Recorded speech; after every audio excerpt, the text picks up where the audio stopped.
Neighbors in the area say they don't know the suspect and are just as clueless. Authorities detailing what the suspect had on him at the time of the arrest. They say he was carrying a shotgun, a handgun, and several knives. Local 10's Trent Kelly is in the newsroom with the latest on what happened and new reaction from the president just into the news. Yeah, Michaela and Christian, this all happened just before 9 o'clock last night as the dinner was full of high-profile figures, including the president and vice president. The accused shooter now in custody, as many are asking how he was able to get so close to this high-security event. And new at this hour, we want to take you to this right now. President Trump speaking about all of this that went down last night in a Truth Social post. The president discussing the new ballroom construction at the White House, saying what happened last night would never have happened with the militarily top-secret ballroom currently under construction at the White House. Terrifying moments as gunshots rang out at the White House Correspondents' Dinner in Washington Saturday night. President Donald Trump taken off the stage by Secret Service. People inside the Washington Hilton Ballroom scrambling to safety, ducking under tables.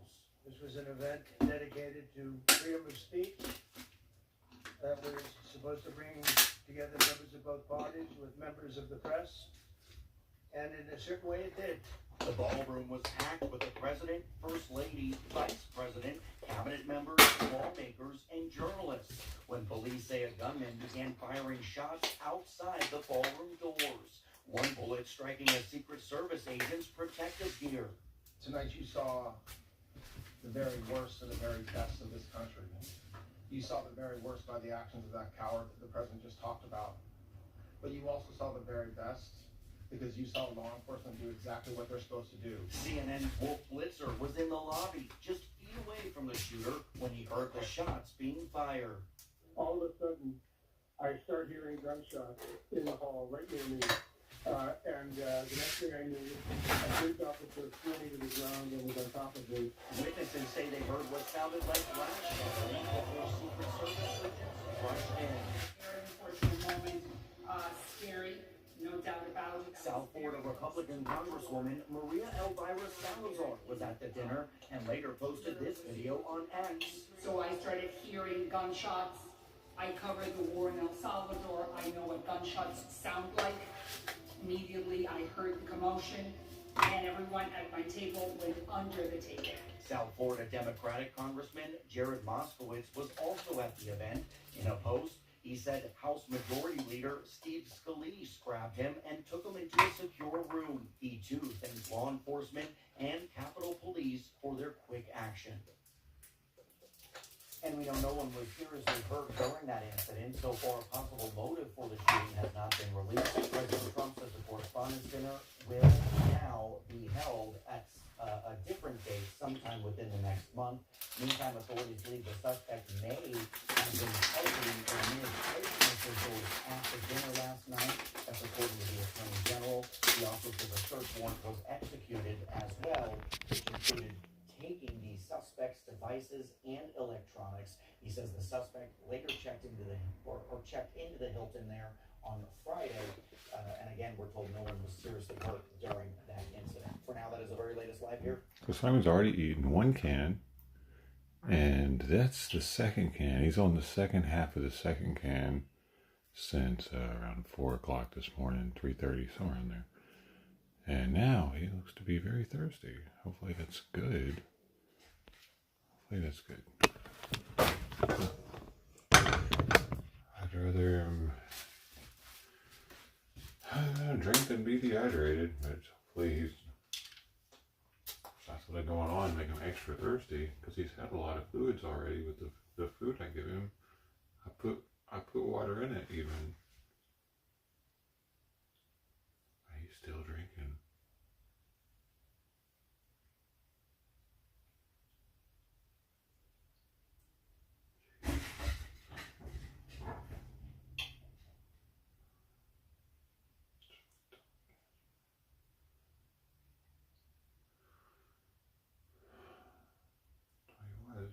Until that happened, and then he stopped. Fucking idiot cats in here can't fucking just chill out. Of course you did that. Fucking dumbass. Fuck you.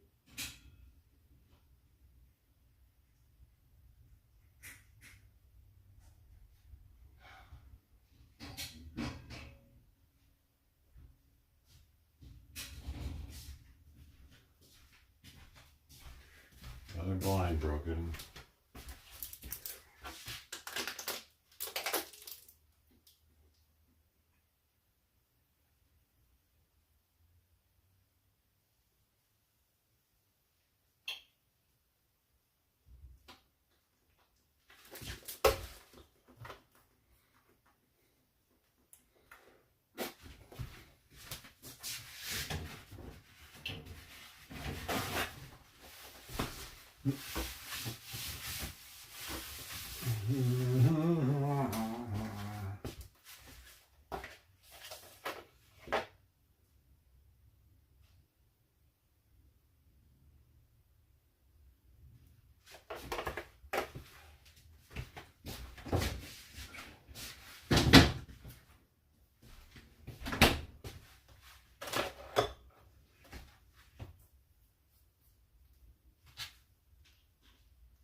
Charged a security checkpoint armed with multiple weapons. And he was taken down by some very brave members of Secret Service, and they acted very quickly. Breaking news at 5 a.m. Gunshots ringing out outside the White House Correspondents' Dinner in Washington, D.C. The suspected shooter has been identified as a man from Torrance. Surveillance video shows him sprinting through the lobby of the Washington Hilton, moving past the Secret Service agents who drew their guns to take him down. This morning, the investigation stretches to Southern California as law enforcement agents try to put those pieces together. This is Eyewitness News with live breaking news. Thank you for being with us on this Sunday morning. I'm Ken Caputo. And I'm Abigail Velez in for Irene Cruz. This morning we have live team coverage on the shooting as we learn more about the suspected gunman from Torrance. We do want to begin with Eyewitness News reporter Monica Beanda, who is live near the suspect's home in Torrance with the very latest there. Monica. Dude, that's where I used to take Simon for his vet appointments. That's how close it is to me. Actually in the neighborhood of the 31-year-old suspect, Cole Allen. He is accused of firing shots at last night's White House Correspondents' Dinner. This is actually his home right behind us. You may be able to see lights are on. You've seen security federal agents going in and out of the home in the time that we've been here. So still a lot of activity, but it's definitely more quiet than what we saw here last night. Take a look. This video appears to show the moment that FBI agents swarmed this neighborhood, specifically this home here on Gramercy Avenue in Torrance late last night. The law enforcement response was massive and included FBI agents in tactical gear and armored vehicles. Now check this out. At one point, Air 7 video appears to show federal agents speaking with people who live inside of that home. Later, it appeared spotlights were focused on a second-story window and the front door. Agents finally made entry shortly before midnight. And as this is all unfolding, the mayor of Torrance spoke to us right here at the scene. The city of Torrance is a very friendly and a safe city. Incidents like this, puts it on the national spotlight. And of course, we were against violence of any kind, political or racial or any type. Oh, what do you mean? Torrance doesn't approve? We're very happy that the first responders agencies in D.C. captured the perpetrator immediately. But, the fact that his home is here doesn't define, the city of Torrance this way. The action of one person does not represent the entire city. What? Here's what we're just learning about Are the you- suspect, 31-year-old And Cole what the fuck Allen, they graduated said? from Caltech in 2017. People don't even think that about Compton. In 2025. That's according to representatives for both schools. Oh, maybe they do. According to a LinkedIn more than one page person, connected though. to the suspect, Allen is a trained mechanical engineer Yeah. who now works as a tutor. His current employer, C2 Calls Education, that named stereotype. Allen Teacher of the Month just last year. Torrance is mostly Allen is in Asians. custody and is believed to have been acted alone in this. Now, we've also learned 2 firearms and multiple knives were recovered. And as we come back out here live again, fairly quiet on the street, but still a lot of activity going on inside of that home here behind us. And we do know that Allen is expected to be arraigned in court on Monday. Reporting live in Torrance, Monica de Anda, ABC. Certainly a busy overnight morning there in Torrance. Thank you, Monica. It started at the White House Correspondents' Dinner in Washington, D.C. Yeah, the shooting forced President Donald Trump and other top officials to be brushed. ABC's Allison Cossack continues our team coverage from Washington. Investigators are working to piece together what led up to the gunfire at the Washington Hilton. According to D.C. police, just after 8:30 Saturday night, a gunman charged a Secret Service checkpoint armed with a handgun, a shotgun, and multiple knives. Authorities say law enforcement quickly engaged, exchanging gunfire with the suspect. The suspect has been identified as 31-year-old Cole Allen. A Secret Service officer was hit in the vest and taken to the hospital. Officials say he is expected to recover. This individual was intent on doing as much harm and as much damage as he could. D.C. Mayor Muriel Bowser says the suspect was stopped before more damage could be done. U.S. Attorney for the District of Columbia, Janine Pirro, says the suspect is in custody and facing several charges. Right now, the defendant is being charged with 2 counts, 924C. And it's weird that we have a black mayor in D.C. It's a little female mayor at that. It's a little fucking weird.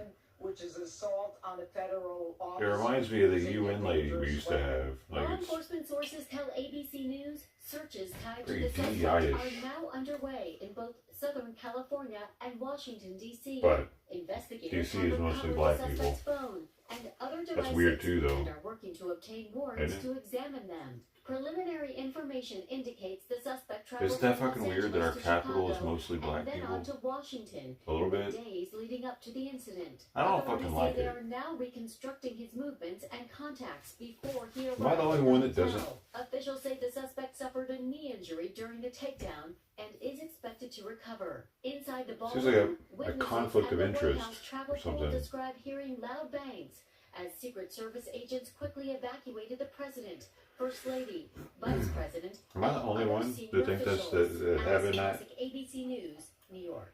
Shouldn't Governor Gavin Newsom reacting to the shooting at the White House like Correspondents' Dinner. Newsom posted on X that he is DC relieved that everyone is safe and DC should have the ratio of people that America has in it. Like if America is 60% white, DC should be 60% white, and it should be mandatory that DC has to remain the ratio of what America is as a whole, because then the people of DC are like a direct visual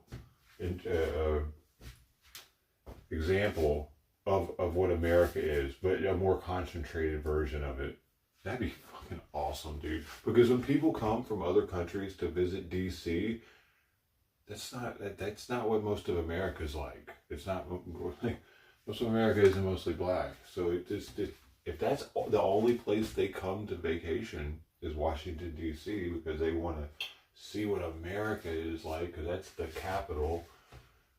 You know, it's like when you go to another foreign country and you go to their capital, you kind of think that that's that's their country, right? That's their capital. That's how I kind of feel. I'm traveling. Go to Tennessee, go to Nashville. That's Tennessee, Nashville. That's their capital. That's what they want to be represented as in their country. They want their country to be seen as that to the rest of the world, or their state as that. That's the capital. That's the whole state is getting together and like, this is what we want to represent us, the capital. That's our representation. And our representation in America is Washington, D.C. And it doesn't look like America, really. Like, that's not, America isn't mostly black. That's what's so weird about it to me, dude. What is that? And it seems like that's happening to a lot of capitals, dude. They're being infiltrated by minorities or by migrants, even. They go to the capitals, dude. Because the capitals are sanctuary.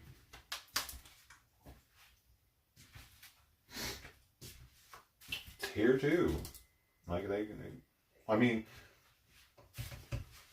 do they come? How bad is the migrant problem in Sacramento? They definitely go to DC. How many undocumented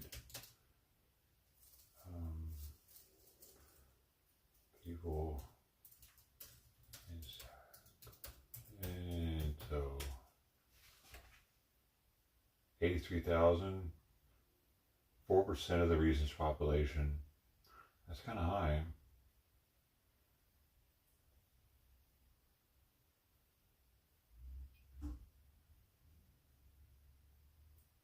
Undocumented individuals make up roughly 4% of the workforce in Sacramento.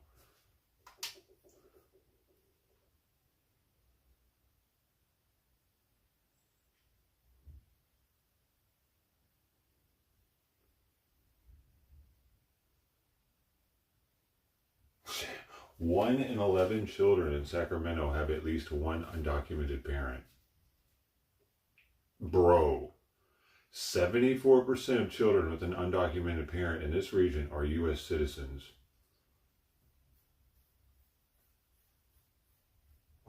What?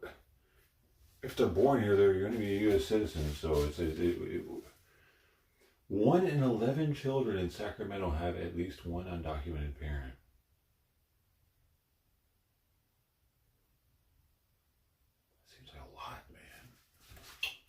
That seems like a ton. Wait.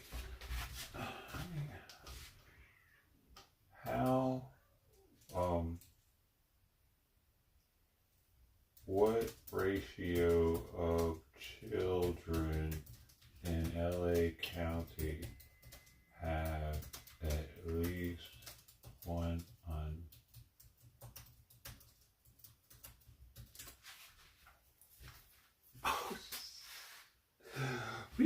One in 5, dude. Nearly 1 in 5 children in Los Angeles County live with at least one undocumented parent, totaling 400,000 children. The vast majority, 83% of these children, are U.S. citizens now because they were probably born here. That's great. That's great. And it's saying that they have at least one undocumented parent, but I bet most of those have 2. I'm gonna have 2. I'm going to have 2, and see if those numbers come up. Approximately 1 in 5 live with at least one. Data indicates that 123,000 children aged 5 and under in LA County live with at least one undocumented parent. Well, that's the vast majority. It's not. Why does it say 1? Why does it just say 1? Why don't they have the numbers? Oh, I guess because it's probably only the female that's going because they need to get government assistance. So when they go to get these NGOs of the assistance, they get their information and they tell them that it's just them probably, because they know that the dude isn't going to get anything anyway. So there's no point in ratting him out. But there's probably a dude with the female, right? There's probably an undocumented dude with a female. It's not like it's an undocumented female with an American citizen or some shit. That's pretty rare. So, yeah, most of those kids probably have 2 parents with them. I would think.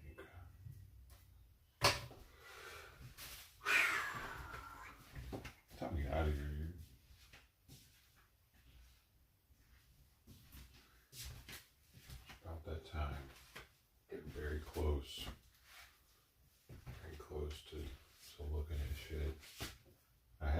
my first full paycheck yet. So, still didn't feel right.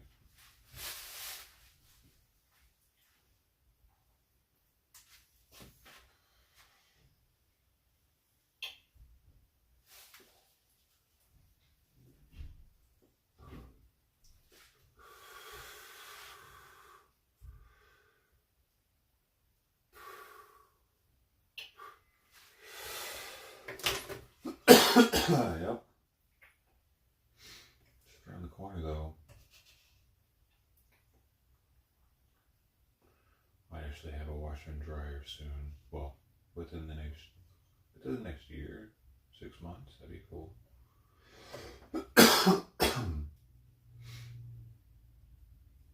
Simon's gaining weight. Simon's eating a lot today. I mean, he's slowed down now. He's taking a break, but he was going at it. He's already a can and a half in. I was getting worried that he was eating too much, actually. I was starting to get concerned.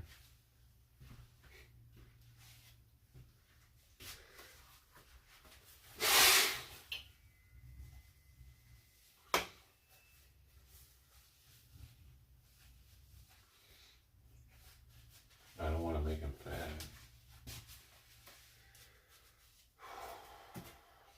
I've already done the litter box. Already done his food. So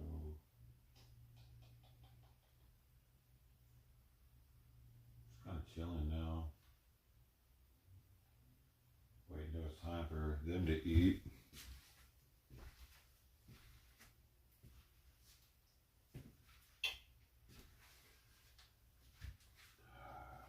Last night when I let Sawyer out of his cage at 1, I think it was 1:30, somewhere around. Whenever I gave Simon his heart medicine, I let Sawyer out of his cage and I give him his food again. I stay in there for like, I don't know, 5 minutes or whatever. I had to wake up and I wait till him to get done eating, then I can go back to bed. But I got him to eat the rest of his food last night, which is cool. Hopefully I'm not making him too fat too, though. I don't know what I'm doing, dude. Michael, good morning, man. Glad you're still streaming. What's new? I don't know what's new. I don't know when the last time you were here was. So, I don't know. What's new with you, man? You probably know better the last time you were here than I do.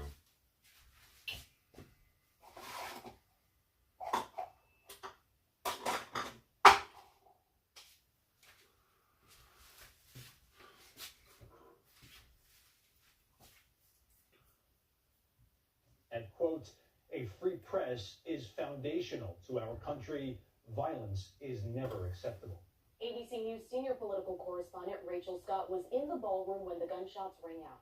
Here's her immediate reaction after President Trump was evacuated. Just a dramatic end to the White House Correspondents' Dinner. Terrifying. We're sitting at the table here right next to the president when all of a sudden Secret Service rushed in. The president was then rushed off of the stage along with the entire cabinet as members here in this ballroom ducked for cover. I'll tell you, I've not seen moments like this since I was with the president in Butler, Pennsylvania during that attempted assassination. Now, Rachel there was referring to the 2024 attempted assassination on then presidential candidate Trump at a Pennsylvania campaign rally. We will continue our coverage on the shooting at the White House Correspondents' Dinner and the suspect's legal ties later on in the newscast. We will also bring you the latest updates both on air and online on the free ABC 7 Los Angeles app.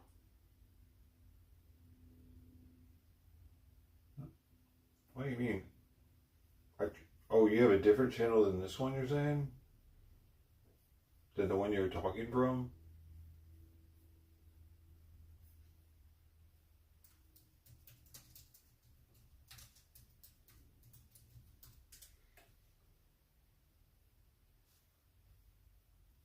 I don't remember that name, though. I'm pretty good at remembering people's names, man. I don't remember After School Taquitos.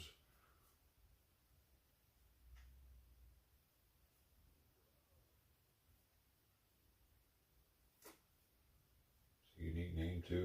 Surprised I wouldn't remember it or didn't.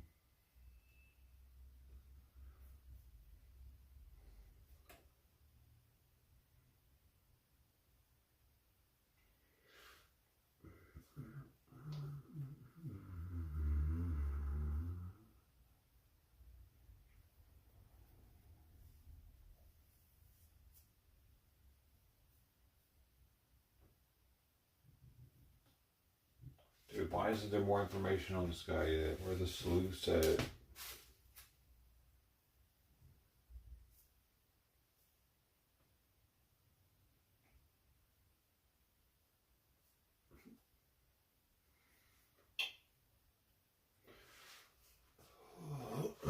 Yes, love always got what is happening? The divine spark of good. What happens when that happens? Oh wait, no, I thought I was gonna get the spark, hopefully. I don't know if I have the spark. How do you test for it? I need a sign.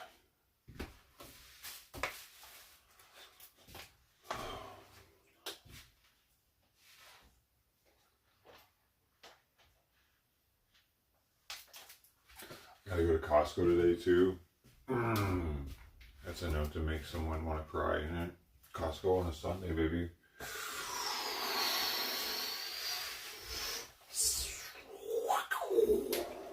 I don't know if I'm ready, dude. I don't know if I can psych myself up enough.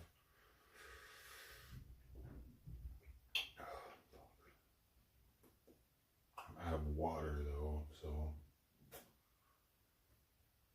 I can't drink that swill. It's contaminated. Heavy metals. And all kinds of shit. I don't trust it. Sorry. I don't even trust it with the Brita. It's the pipe. Like I don't know this house like that, dude. Is what I'm saying. It's more the piping, the plumbing is what I don't trust. With here. Specifically this house. This fucker's old and they cut a lot of corners when they did shit, so I don't know,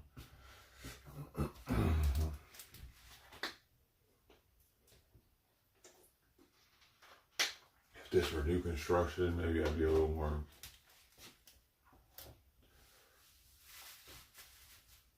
trusting.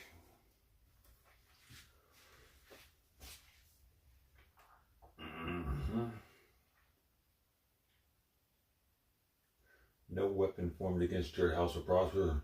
Are you sure? Because, I mean, I'm sure a lot of, like, Christians have said that and bad shit happened to them, possibly even with a weapon. They thought they were protected or something, you know? Like, evil thinks they're protected by Satan or something, don't they? Some people. Or like witches and shit think they got some kind of power using spells and shit. They actually believe that. All the same.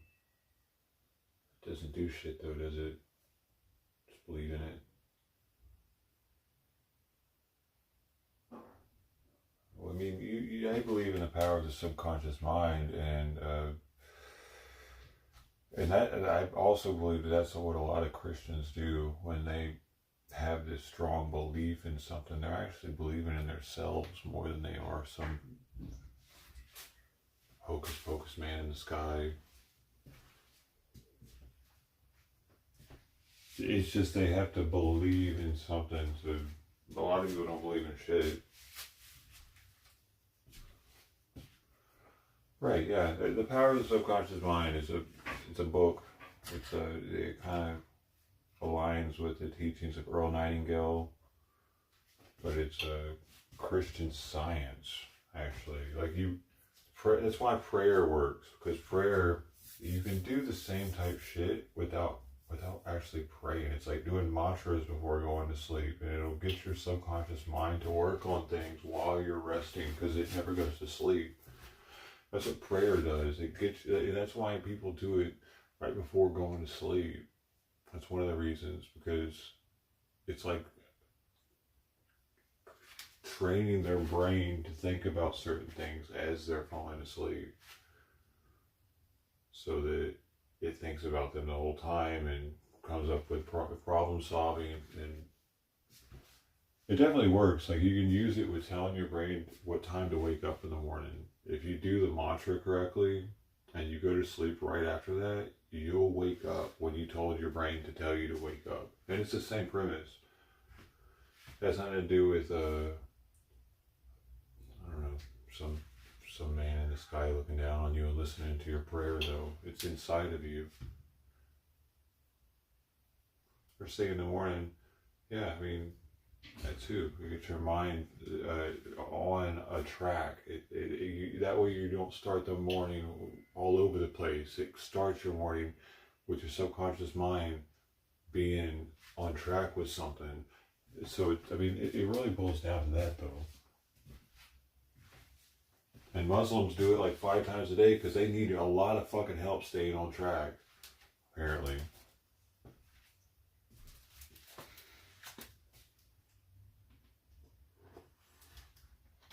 You gotta admit, they do have perseverance in their efforts.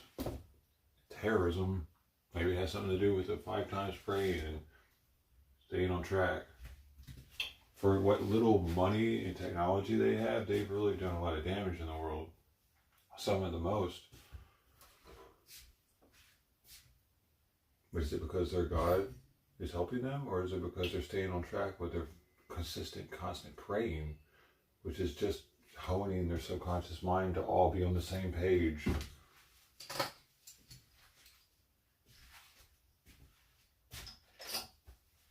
Against the infidel.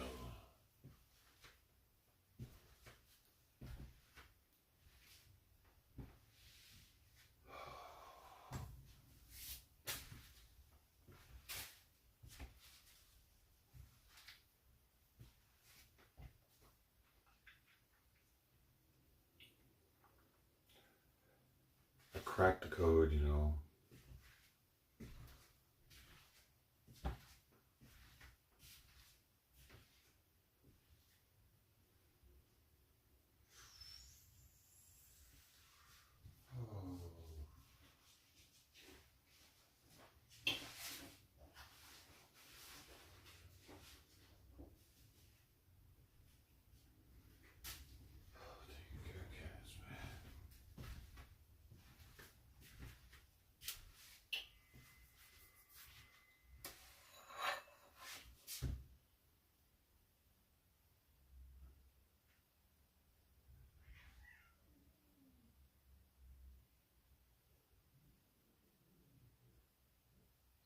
People are interesting with their Bible verses, you know.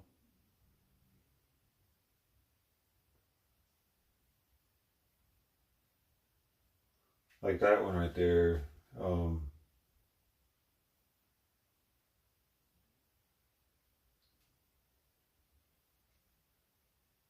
The divine spark, is that it?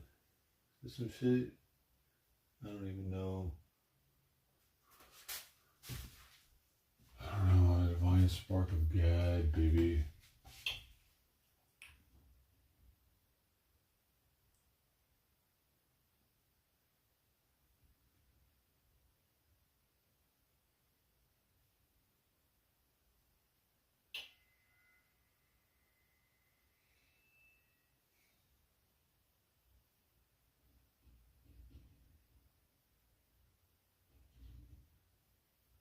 Definitely God to these cats.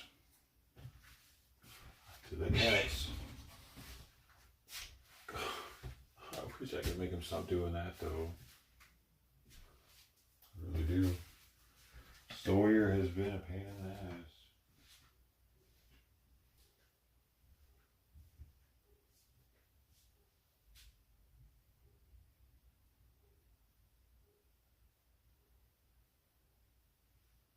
Sorry, sweet pea.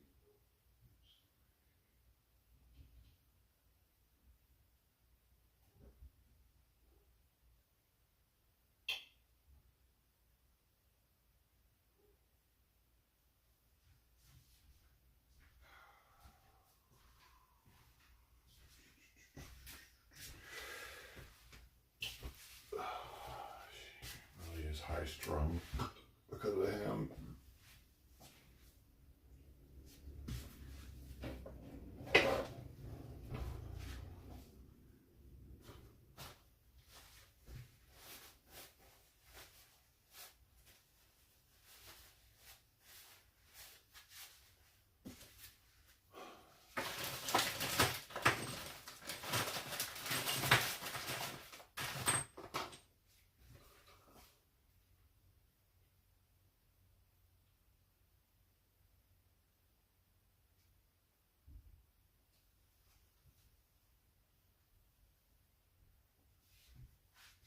America.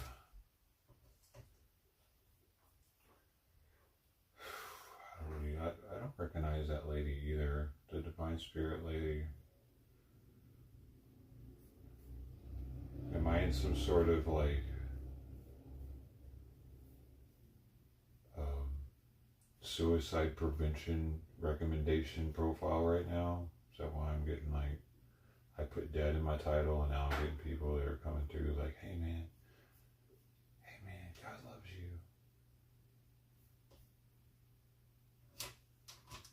Is that what's happening?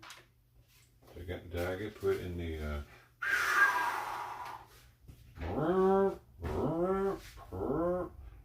get in there, folks.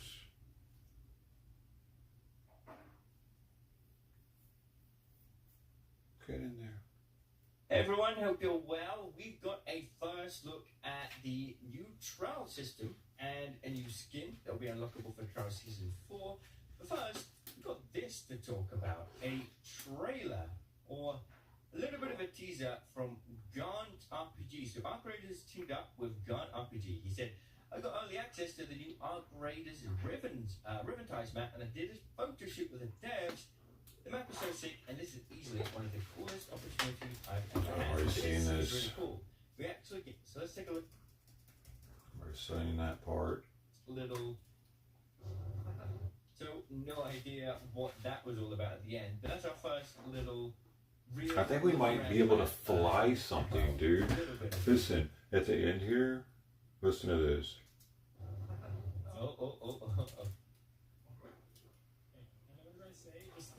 There's the end is cool. It's really cool. Wait, let me see if we can hear it from this video. Oh, I think here comes. Yeah, see, in my video that I watched, it sounded more like a helicopter. So they might give us something to fly around the map in, dude. Possibly. Okay, a little bit of a teaser. Here comes. Dude, what? That sounds really interesting. Okay. So, no idea what that was all about at the end, but that's our first little real look around the map well, a little bit of a detail there. We've seen some teaser clips, but no one running around the map. Yes, that's pretty cool. Trials is changing in Season 4, so let's read what they have to say about this. They've made a blog. Are you ready to face the trials, Raider? You've been hard at work collecting vital resources, coming back art, and scouting all manner of strange topside weather conditions. You've done your part and earned some goods along the way. As Season 3 comes to Oh my gosh, that just reminds me, I'm running out of time to get them damn trials done, dude. The game feels like a job. No weapon against anyone in this job, brother. How do you, I don't know about that, man. I want to still take the pepper spray with you when you go out.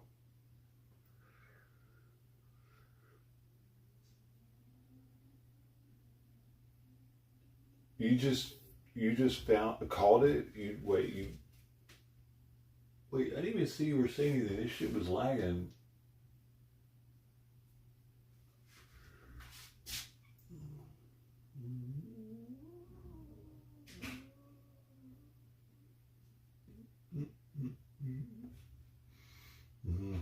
God is a cat. God, maybe the cat is God. You know, some people probably do that.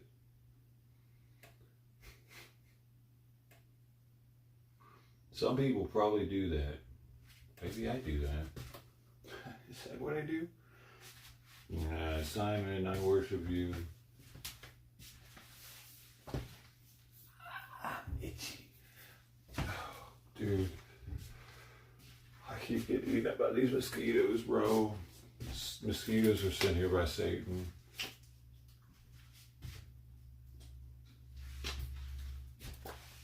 Oh, that I know for sure. God didn't make mosquitoes. Satan.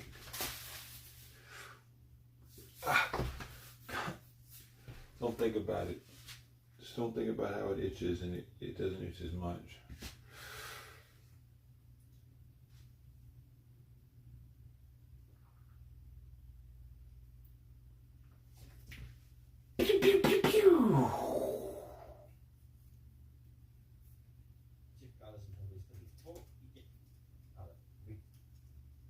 All raiders a fair chance to get stuck in and grind a variety of fun objectives. Okay, CatsThis starts earlier. Yeah, it starts on April 29th, one day after. Oh no! Day of downtime. Previously, trials are unavailable during the expedition. Oh, there won't be major map 2x points anymore for it. And this is interesting. Major map conditions no longer award 2x points. Ooh. Playing on major map conditions no longer award double progress, allowing players to check on the trials of any map they see. Yo, that's gonna fucking change the dynamics so much now for the 2 times conditions, dude. Because that means people won't. Why are they doing that, dude? Come on, man. That's some bullshit. Because here's why that's bullshit. It made going into the harder 2 times points thing more profitable, because you could not only, because you find better loot, but you get 2 times points for the trials. So it made going in there more worth it. Now the only reason to go in there for me, since I don't need 2 times points on my XP, I'm maxed out, it's only going to be for blueprints. And now when I kill shit, it's not going to give me that extra like incentive of like the double points for the trials. It won't. I think it's going to kill the events a little bit, because people aren't going to why like, I don't know, dude. If you're going to go to trial, why go to, I mean, Night Raid would have more arc though, so you would still be able to get more points from shooting down more of them probably, but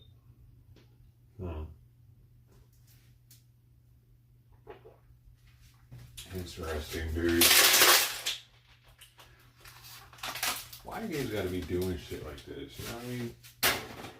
They just stay the same for. This is really cool, because it means you don't have to wait for the map condition to roll over just to do your trials. And it's going to open up a lot more creativity when it comes to trying to figure out the best strategies. 2x map conditions might end up being the best thing anyway, just because there might be more arc spawning. I just said that. This definitely opens things up for us to get a good score no matter what we play on, which is really cool. And then we've got something else. Trials will no longer be tied to specific map conditions. Trials like disarm mines or get hit by lightning that were tied to a specific map condition knock some players out of a fair shot of participating. Everyone is equal on the rust belt. Going forward, the season for trials will not require specified map condition for progressing. Okay, get hit by lightning. I mean, so I guess these ones will be removed. So things like disarm mines, get hit by lightning. Hey, come on. What's the next? We hear you. Trials challenges need more variation, and Season 4 intends to deliver. Without revealing our hand early, expect to see some exciting new objectives throughout the upcoming season, like melee combat challenges using specific gadgets as grenades to score points and searching unique containers. Yes, okay, I talked about this. I made them enough who could get on the they can froze. A certain amount of points will sort of but to see that. Trials going forward. We've received a lot of feedback on trials and seen frustration with parts of the system, from unfair advantages. Oh, here we go. The squad. Squad size to lacking competitive integrity of the leaderboard. We're reviewing how we can improve and evolve trials long term to consistently deliver the aspirational competitive. They need to give us solo trials, man. Season 4, we're taking the first step to allow all players to participate without any time scheduling constraints, and we'll continue to listen to your comments as the season progresses. Thoughts and feedback on how we can help us steer the future of trials. But they're not going to do it with this one. Okay, so that's really cool. nothing about service yet, but I think a lot of people are going for your seaside adventures. Remember, no running by the pool, okay? Raiders who put in the work to reach the revered ranks of hotshot and cantina legend will be rewarded with alternative colors for the recon set, showing all Esperanza that they're a cut above the rest. A new backpack color, backpack jump, and attachment are also available to be claimed as you post. I don't think most people even know I don't know what the trial's skin looks like. For the last trial, I have no idea. If someone were to run up to me with it on, I would have no idea that was like a Cantina Legend trial skin. So I don't think most people know, dude, what they're looking at. Like I'm not too worried about it. If I don't get it, because I'm close, I needed to get a double rank jump to get it. I don't think I had the time, man. God is everything, including darkness. Yeah, no. I don't know, dude. I don't know, bro. How could it be darkness, bro?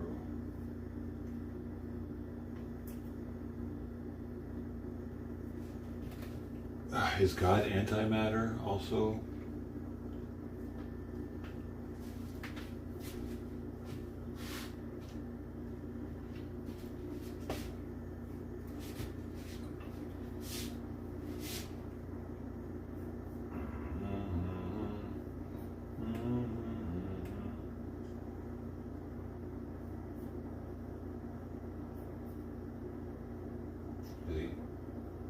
Is God antimatter?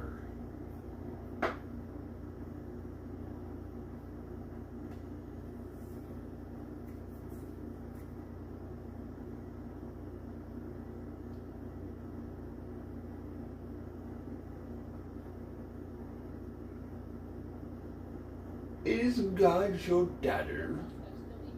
Cole Allen reportedly lives at this home here behind me. It's been pretty quiet now, but it's fairly recent because up to about 6 o'clock this morning, we were still seeing FBI agents coming in and out of this home. So this Daddy, can I have some sausage?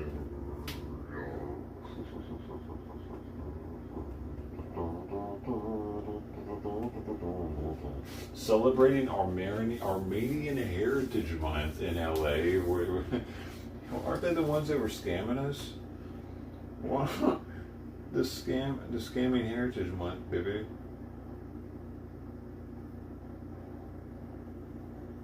Scammers Heritage Month.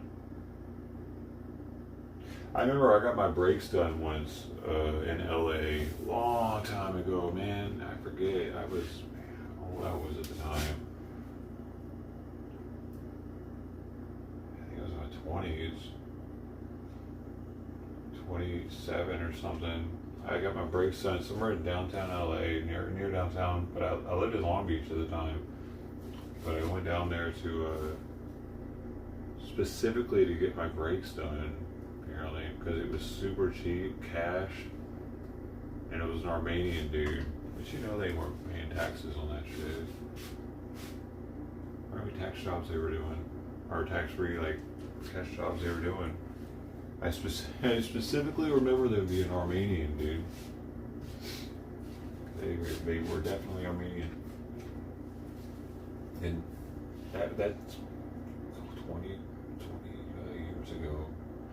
They were out here scamming. They probably just invited more of their relatives when they realized how easy it was to scam the government.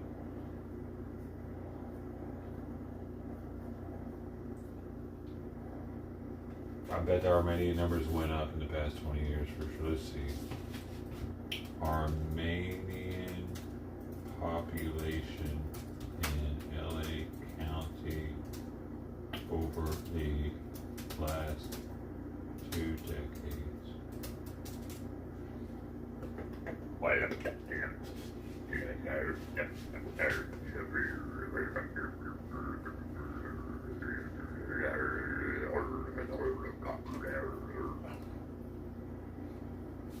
Glendale, yeah, man, because that's where, that's why probably. The female I was with at the time, her friend was a nurse that lived up in Glendale. She was going to some nursing college where they it's a school and a hospital at the same time or something. Some shit like that. Or she was doing her something. She was doing her thing where she had to be at the hospital.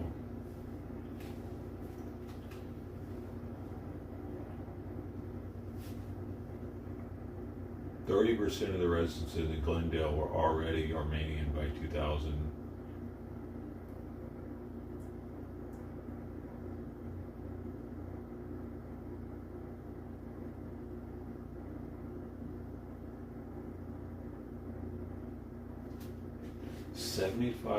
.6% of California's total Armenian population reside within LA County.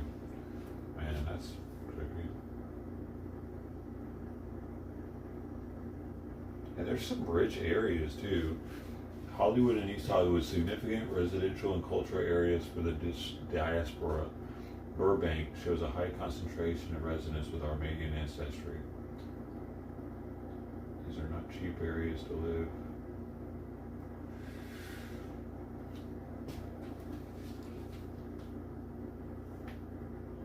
Armenians be ballin'.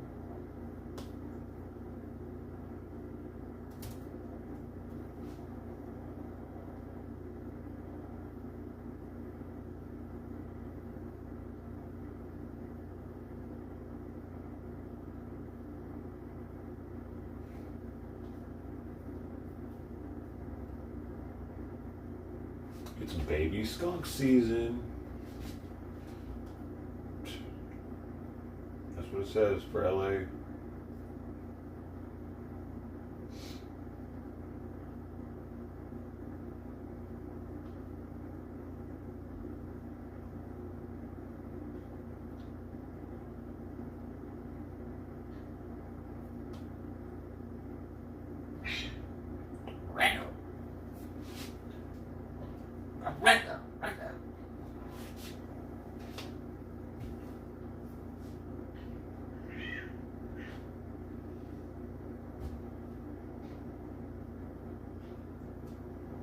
They just love each other so much, don't they?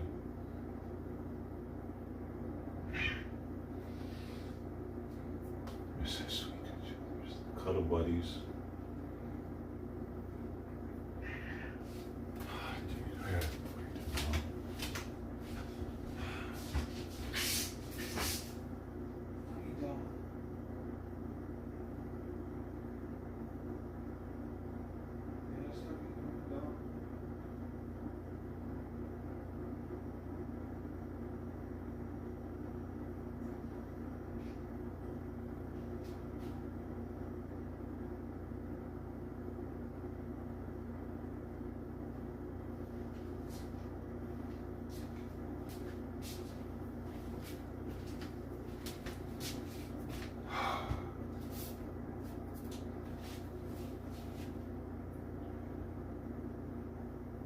Trident's still out there. I mean, she's been out there for at least an hour and a half now.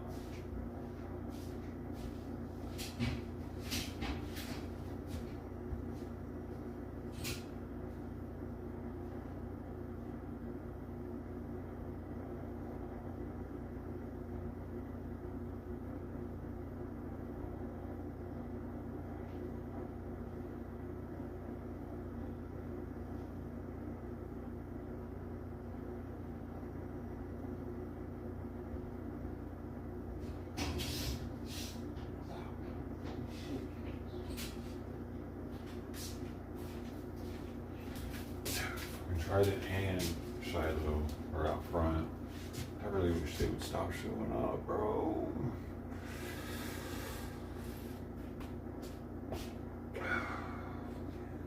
Shit.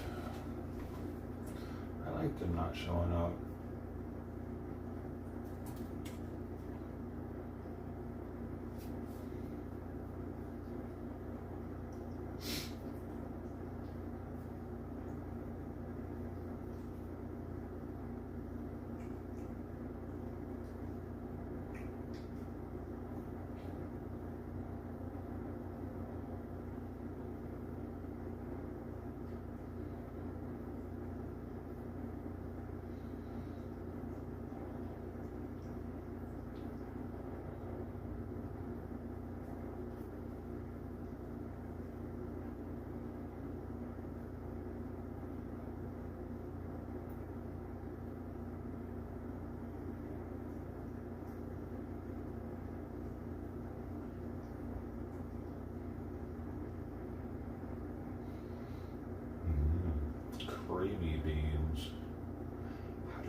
like you're being screamy?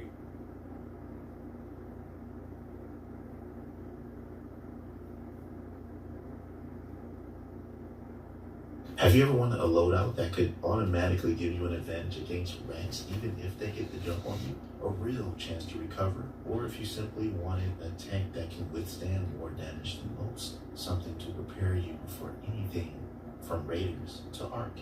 Well, I have just what you need.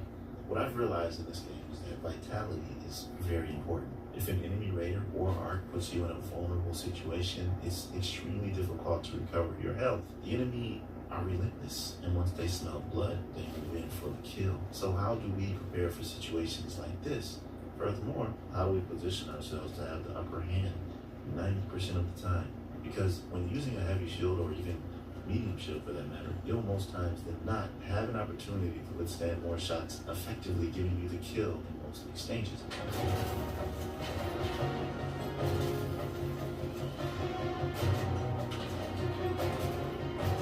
Bro, get to the fucking It all point. begins with the augment choice. That's the foundation. Everyone's ranting and raving about the looting Mark III and often forget what's already in their arsenal. The combat Mark III aggressive augment is what I'm referring to. And real quick, here's a concept I want you to ponder over. The looting Mark III augment gives you an amazing safety net. If you happen to go down but not out, I'll just show you the aggressive augment is exactly as advertised to thrive, because it's an improved version of the Combat 2 augment. You can craft it with 2 advanced electrical components. Its effect is paused for 30 seconds. Now, this explanation can be a bit confusing at first glance, so let me break it down for you. As soon as you take any damage, you won't see any heal ticks at all for the first 30 seconds. It's too long. A quick glance at this little breakdown will help you understand it better. So on paper, this talent looks weak, but trust me, it's not. And as I stated before, there are many situations where players rush you once they smell blood to finish you off. But that's where your raw, formidable aspect I'm still of not the heavy convinced, shield bro. comes into play Come on within now. the first 30 seconds, along with your ability to fight them off. But Arc Raiders is also about tempo control, the peak and reset perspective. You know what I mean? With me being a tactical raider and all, I find myself in many standoffs after my opponent and I have taken damage.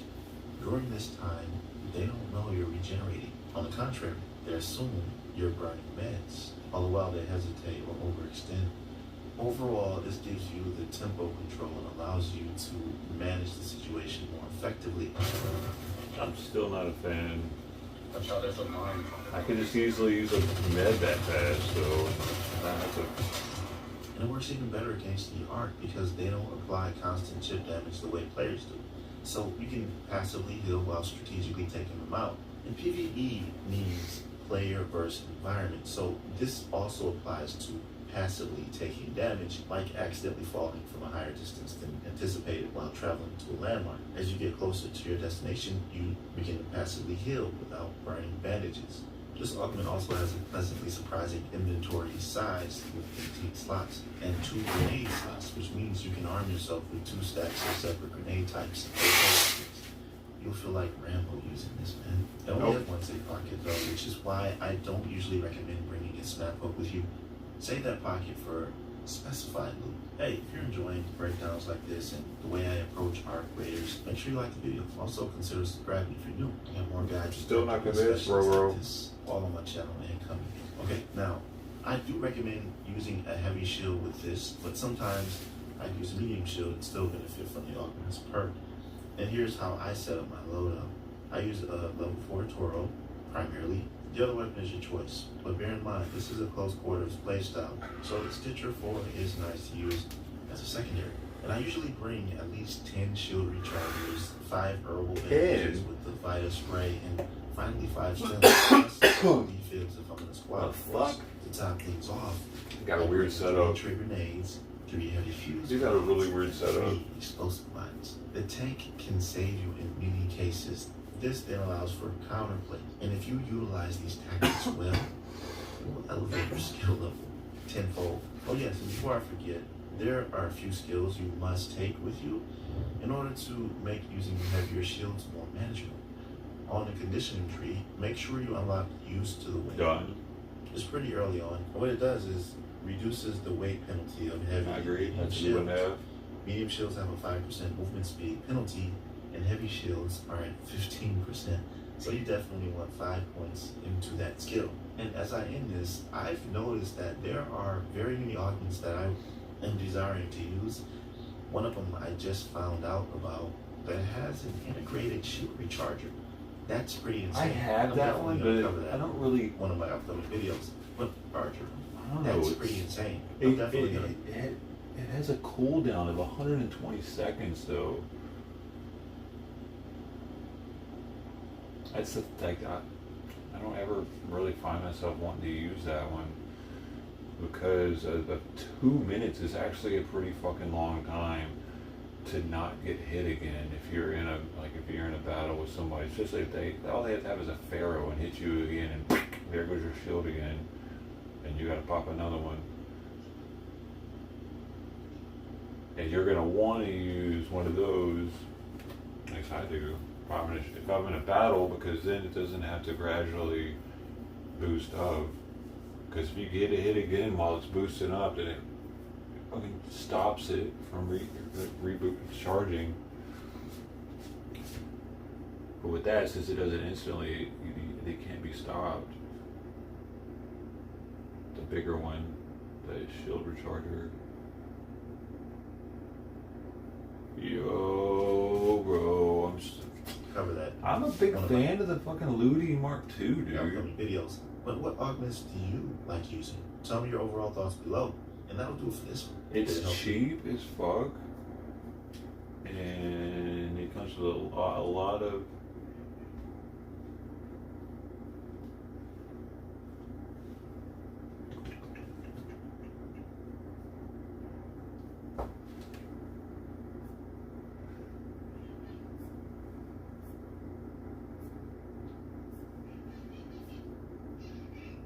That's a parrot. Can you hear it?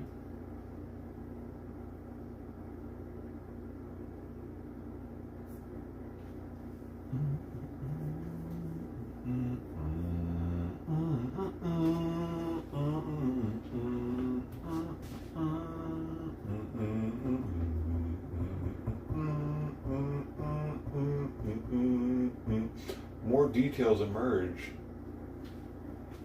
That it was very clear to them what was happening, that shots were fired. Oh, yeah.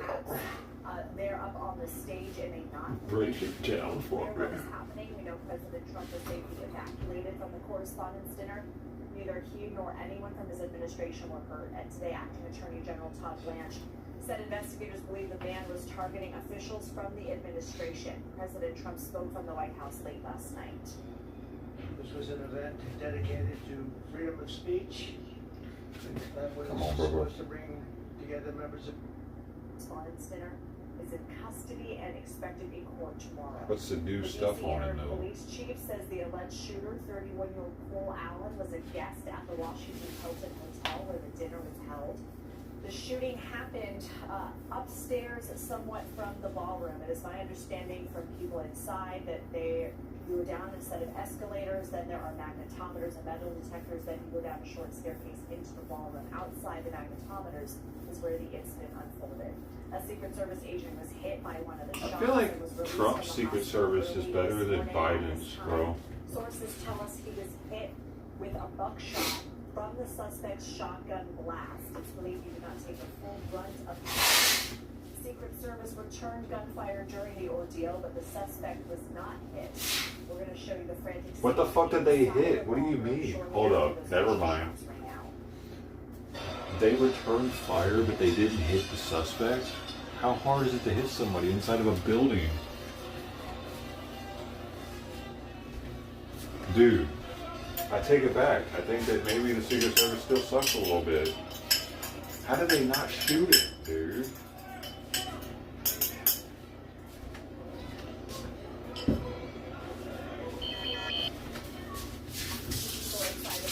What did they shoot? The wall? What the fuck? This is a question people should be asking. That Secret Service agent that fired that shot needs to be fucking fired, dude. If you missed the assailant with your round, You're not a good enough shot to be here, bro. You're inside a building. What, 20 feet from you at the most, maybe? This was an event dedicated to. You could have killed somebody else. That was supposed to bring. That dude needs to be fired. He's not good enough to be in our Secret Service. And in a certain way it did. Because He was smuggled. the fact that they just unified, I saw a room that was just totally unified. It was in one way very beautiful. Our Secret Service should Beautiful not be thing to see a missing. man charge a security Other countries checkpoint hear guard that. with multiple weapons, and he was taken down by some very brave members of Secret Service. Our Secret Service should look like the best marksmen that we have in our country, dude. Damn it, they should look like special forces, damn near, because they're protecting the president and our entire government.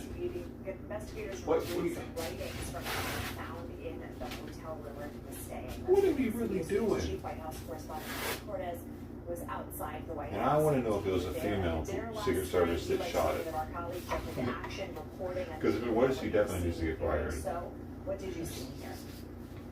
Lindsay, it's so good to be with you today. Yeah, I was a few tables back from the stage, and so like a lot of people who were seated in the front of the room, we didn't hear the gunshots. So we weren't aware initially that anything was wrong. Our first indication was some men in black suits running up the aisle, and frankly, for the first few seconds, I thought they were waiters. In fact, I think there were some law enforcement officers who ran into waiters who were simply serving guests as they charged into the room. Then you heard the clinking of plates falling, and so we thought initially there was some sort of incident with the service. But then we saw more and more. How's your day going, Miss Wells? What's new? What's happening?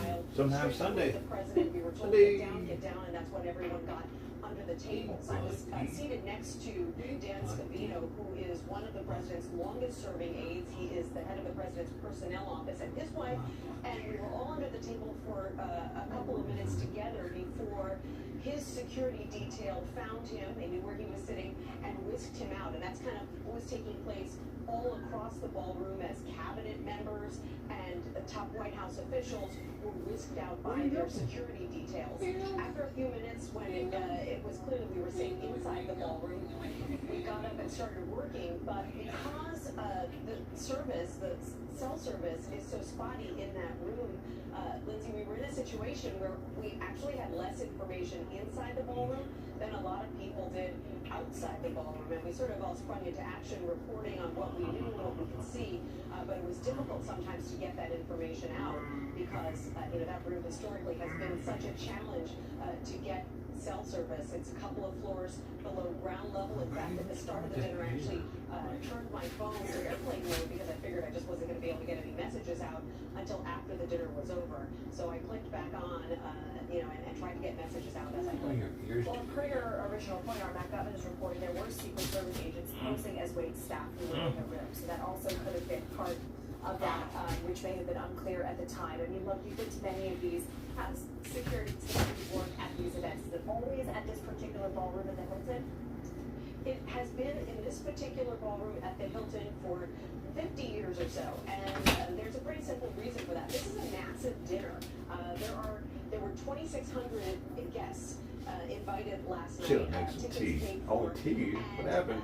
There Oh are no. a few ballrooms in the city that can house a group of that size. But what that means Ran out? is that the hotel itself is quite massive, and security officials have never believed that it was sort of logistically feasible to place magnetometers outside of the hotel for this event because you have so many hotel guests. So that's how they did it, dude.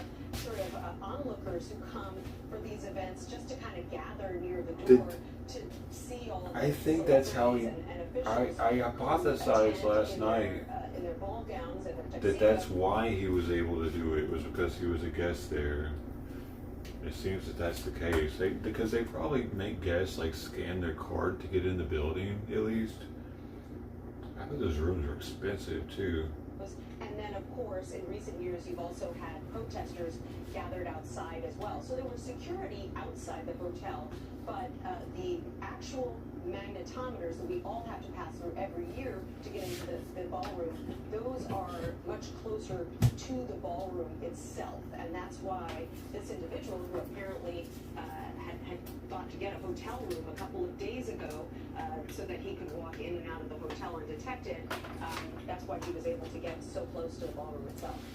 And the president held a news conference after. Why this do they happened, and we're let, hearing dude, from him. for an event like that, I'm surprised that they don't lock the entire hotel down and just tell Hilton, look, this is our hotel for 3 days, and they just pay them for it. I mean, how much would it cost to do that? But I mean, now they're gonna have the ballroom, but they could have been doing that. I guess this is the first time they've had a problem, huh? First time I've heard of there being a problem at one of these. He wants this to be rescheduled within 30 Crazy. days. Do you have Why a did it feeling take that this something long will for something to change happen? even when that happens?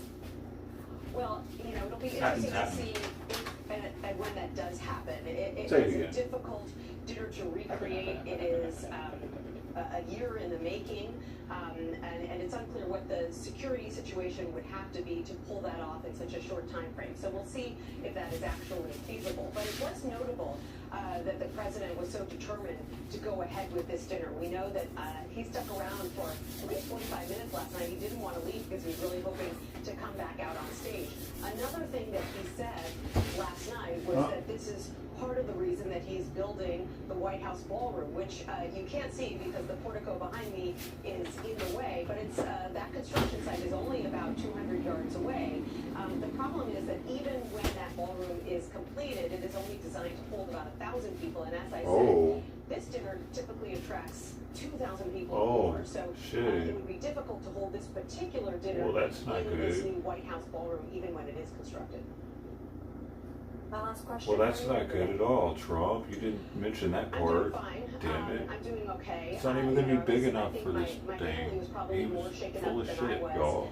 Just watching Damn it. this situation Trump. unfold on television. My daughter said it gave her flashbacks to January 6th, seeing what was happening on Capitol Hill, being worried that I was there and in harm's way. But as far as I'm concerned, it was pretty clear pretty quickly that we were safe in that ballroom thanks to the heroics of the Secret Service and other law enforcement officers that were on the scene, and then we sort of transitioned into reporting mode pretty quickly. As you always do, Nancy Cortez, good to talk to you. Thank you. Thank you. Acting Attorney General Todd Blanche appeared on Face the Nation this morning, and our Margaret Brennan asked him if there is any indication about motive or inspiration behind the shooting. We're still looking into motivation, and that's something that hopefully we'll learn over the next couple of days. We do believe, based upon just a very preliminary start to understanding what happened, that he was targeting members of the administration. We don't have specifics beyond that kind of general statement from what we've learned so far, but we're actively talking to witnesses that knew him and talking to other individuals and going through the material that we've collected. So I expect that you will hear more about that in the coming days. You mentioned a statement. Is the alleged shooter, sharing details on what he was attempting to do? What makes you say it was a threat to administration officials writ large? Just based on the evidence we've collected, not a statement from the suspect, just from what we've learned in our preliminary investigation. He's not actively cooperating. I expect that he will be formally charged tomorrow morning in federal court in Washington, D.C., and we'll go from there. So the Secret Service has said that the suspected gunman was staying in the hotel. He walked up to a security checkpoint with a shotgun, handgun, and multiple knives. How long had he been inside that hotel, and was there a security protocol for guests? We're still understanding the security protocols that led to him being able to have firearms in that hotel. We do believe he was staying in the hotel in the days leading up to last night. We believe that he traveled by train from Los Angeles to Chicago, and then from Chicago to Washington, D.C.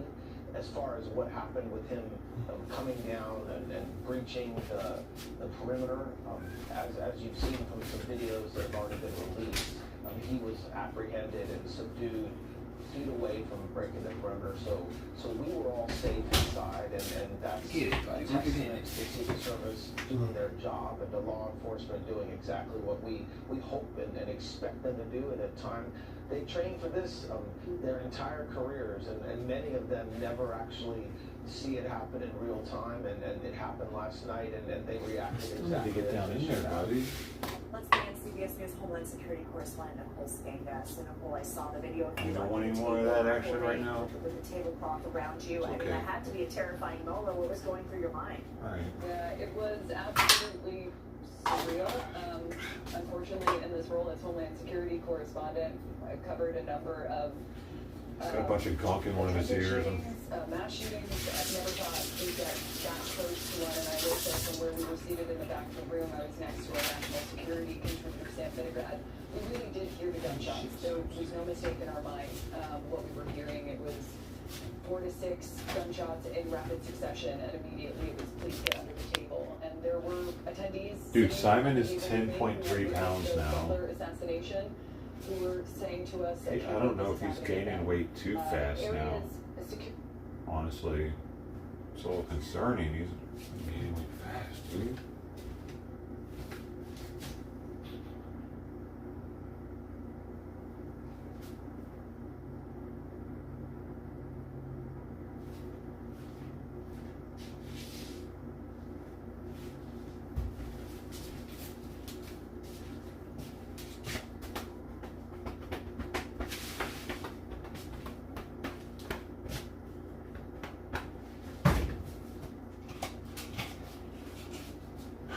Better have a little body.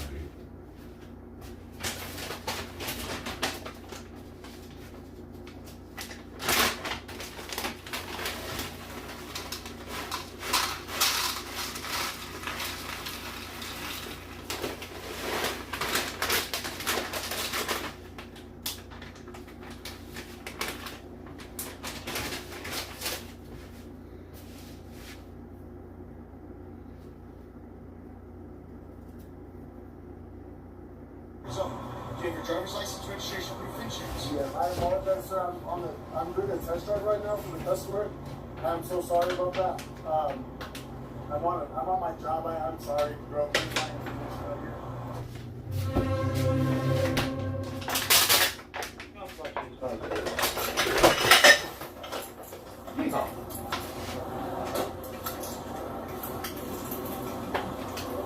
I'm here at Obstacle South Bay Police Department. Here's I'm stopping you. You're doing 103 miles an hour. You're close to 45 miles an hour. Do you have your driver's license, registration, proof, insurance? Yes, I apologize, sir. I'm doing a test drive right now for the customer. I'm so sorry about that.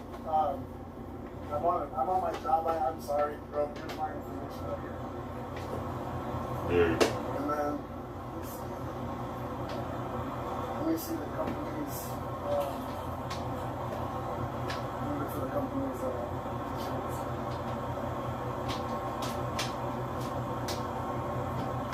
I apologize, officer. I'm showing the customer the car. I apologize.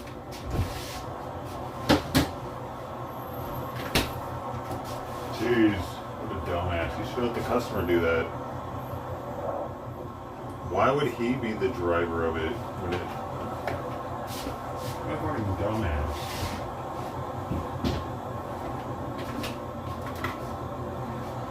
I'm working on that.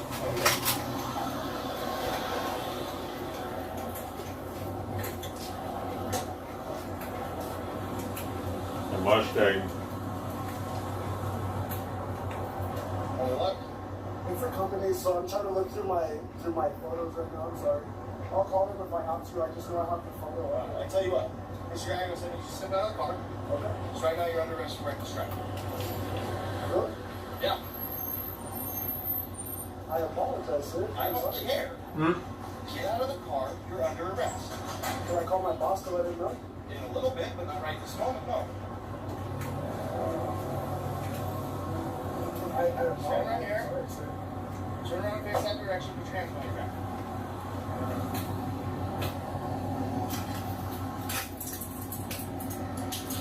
But he apologized.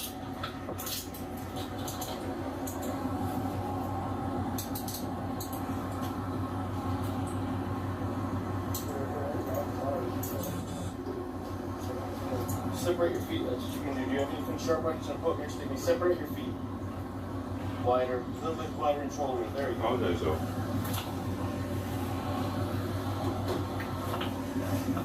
He didn't even turn the car off. I hear it.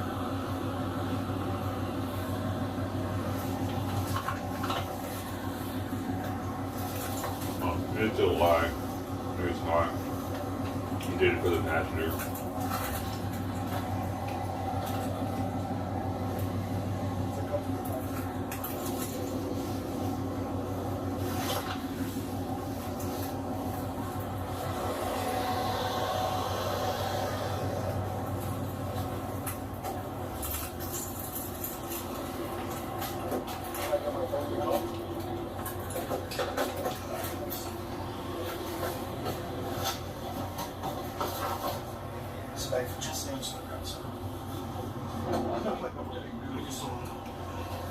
Is there anything I can do, officer? I'm sorry. Like, I'm sorry. Fucking old enough to know that. Kidding me? Wow.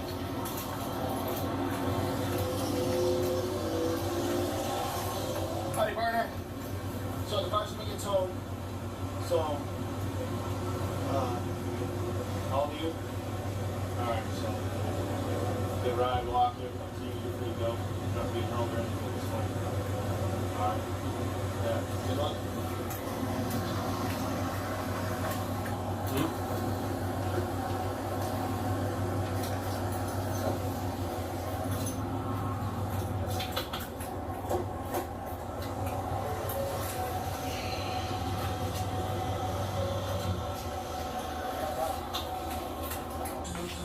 That's okay.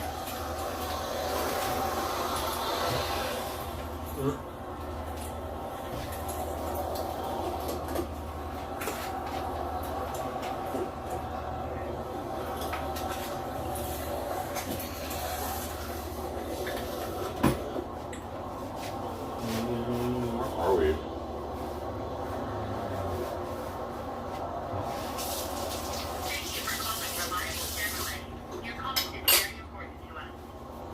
If you know your party's extension, please dial it at any time.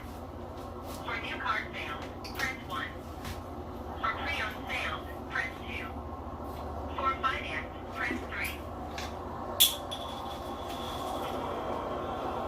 3. They can't tow it because he wasn't the owner of that.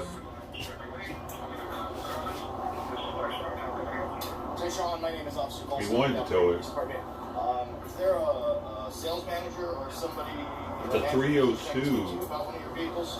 A 302 Mustang. I'm Officer Golson with APD.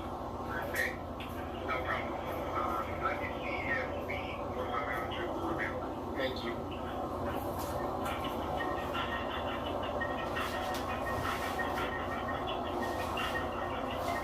Dude, I listened to that wait music for so many fucking hours. Where was that?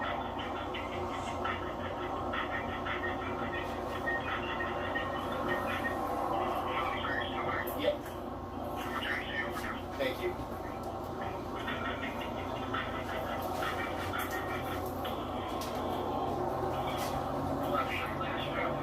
Hey Mike, this is Officer Golson with APD. It's okay. I'm out with the Damasio Gallegos and an orange Celine Mustang. It's a sailing. And Mr. Gallegos is under arrest for reckless driving. He's doing 103 miles an hour in a 45 mile an hour zone and quarters in this vehicle. I was going to tow the vehicle, however, since it still belongs to the dealership, I figured I'd give you a call, give you an opportunity to do that. Yeah, he can't tow it because it belongs to the dealership. Okay, so I work for a reliable Chevy. Is that by chance? Is that a license plate? Does it have a reliable Nissan or what? It might be the Nissan, yeah. Because he did have a Nismo shirt on. Yeah, it's the Nissan. Okay. I just looked at the registration and it was this phone number that they gave me.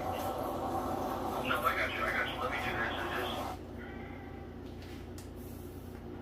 Oh, we get the right person. That's what you did here. Yeah, it's my personal cell. Thank you for calling back on this. Okay, give me like 5 minutes and I'll have more 5 seconds and I'll reach out to you. Okay, appreciate it. Thanks, bud.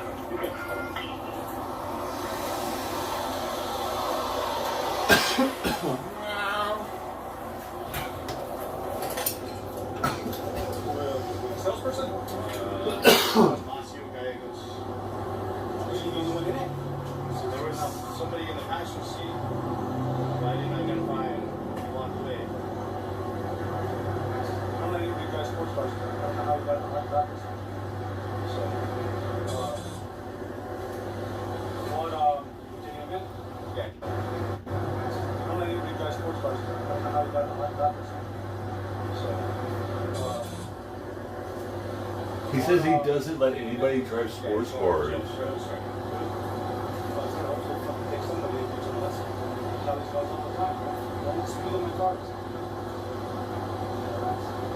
I appreciate you doing this. Yeah, that's cool. Damn. I saw that it was still registered at the dealership with the demo tag. I said, well, especially if it's like in the process of being purchased, that would be you guys in a bad spot. Customer, That's the customers, and I think this is the customer who's always saying, I said, yes, I'm for those gas. I said, what's the box out for? He said, yeah. So, I appreciate you doing that, man. Yeah, sir.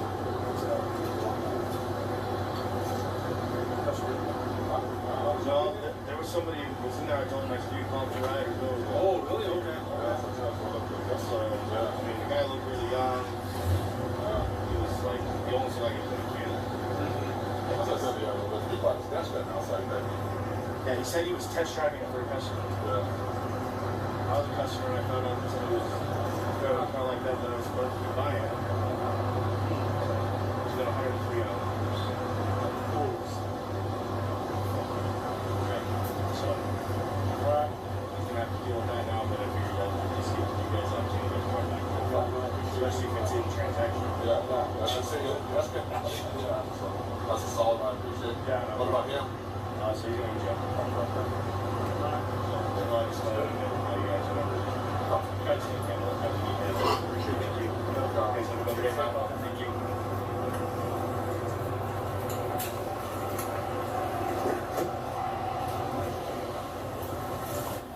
I don't know, bro. Whatever. Was it really that dangerous, though?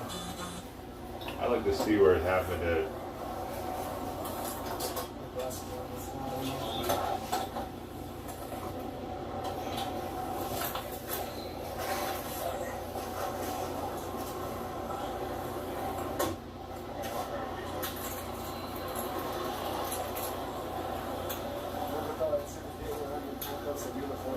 Well, I would rather it happen after nobody gets hurt.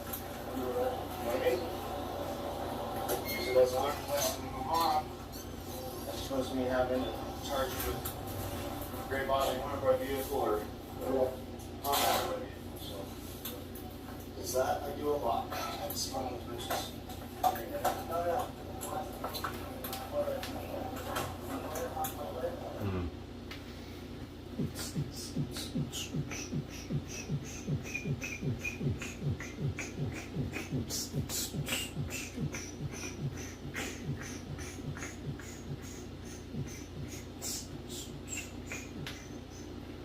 Simon likes that.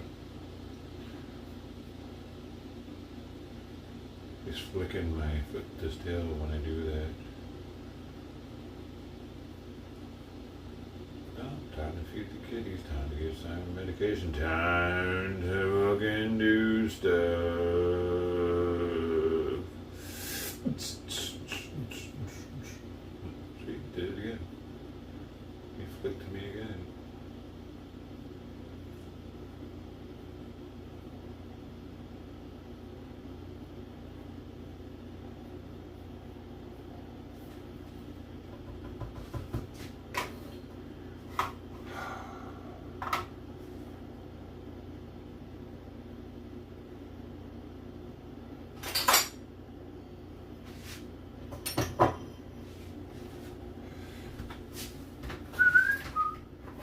Fancy Feast. Let's get the Fancy Feast song. Will that come up?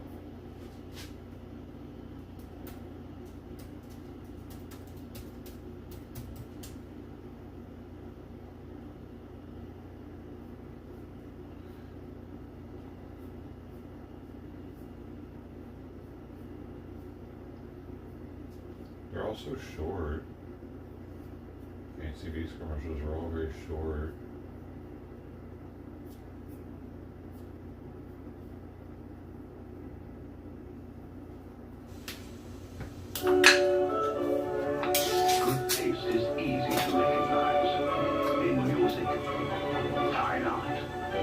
And of course, the finest food. Fancy Feast gourmet cat food in a single serving can. Like all fine food, with Fancy Feast you can tell just by looking how moist and delicious it is, how good it will taste. With Fancy Feast gourmet cat food, good taste is easy to recognize. I think he should have taken a bite of it with the cat to really seal the deal.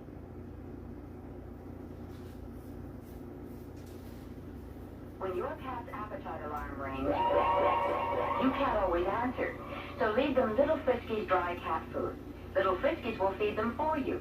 Little Friskies stays fresh, bite after bite. First bite to last. Just fill the dish and forget it. When your cat's appetite alarm rings, Little Friskies will feed them for you with the flavors cats naturally crave. Country chicken, braised liver, ocean fish flavors. Little Friskies. The taste of pure meat at Friskies Buffet. Nothing but nothing will scare cats away.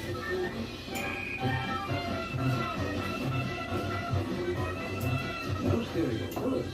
Cats know that the healthy pure meat cat foods come from Friskies Buffet. There's all that sound. High-pitched whine going on there. Pure meat from Friskies Buffet. Nothing but nothing will scare cats away. That's what TV used to sound like. When Jake and I first set out on our own, we hate anything. But in time you realize the better you eat, the better you feel. These days, we both eat smarter, and I give Jake Purina Cat Chow Naturals. Made with real chicken and salmon, No. It's high in protein, like a cat's natural diet. We'll be there for... Nope. Not Fish good. ahoy! Ahoy, tuna cat! Ahoy, salmon too! What a catch! Fish ahoy, fish-flavored cat dinner. Catches a cat with 3 Yeah, I remember those. tangy tuna, catchy cod, and savory salmon. One nibble and you're hooked. Fish, fish, fish ahoy, tasty fish ahoy. Huh. Tuna, cod, and salmon flavors all in fish ahoy. Sounds delicious.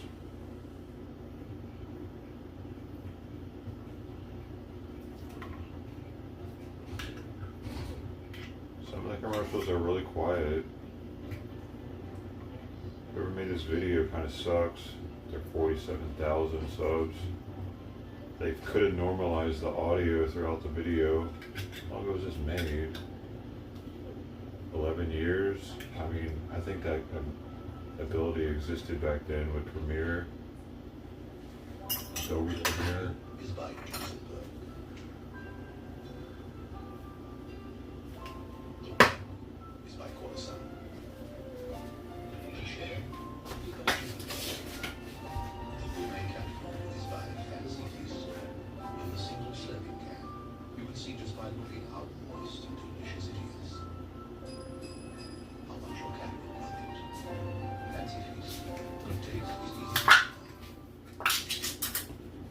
What does a frisky new kitten need? New Friskies Kitten Formula! Because kittens burn up 3 times the energy and need 3 times as much calcium. Oh, the calcium. Cats, so they need the extra protein and calcium of Friskies Kitten Formula. It has all the calcium of milk to build strong Wait, so this is him. So, if you want your frisky kitten to grow into a frisky cat, get new Friskies Kitten Formula and bring out the frisky in your kitty. It's only 0.5% more protein on the kitten and 1% less fat.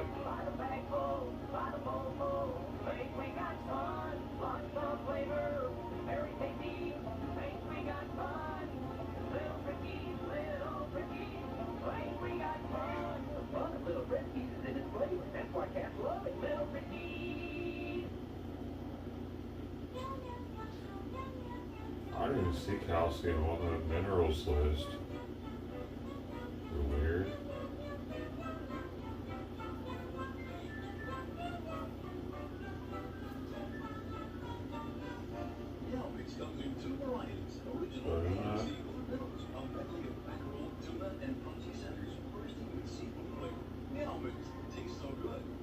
Oh, it's on the vitamin list.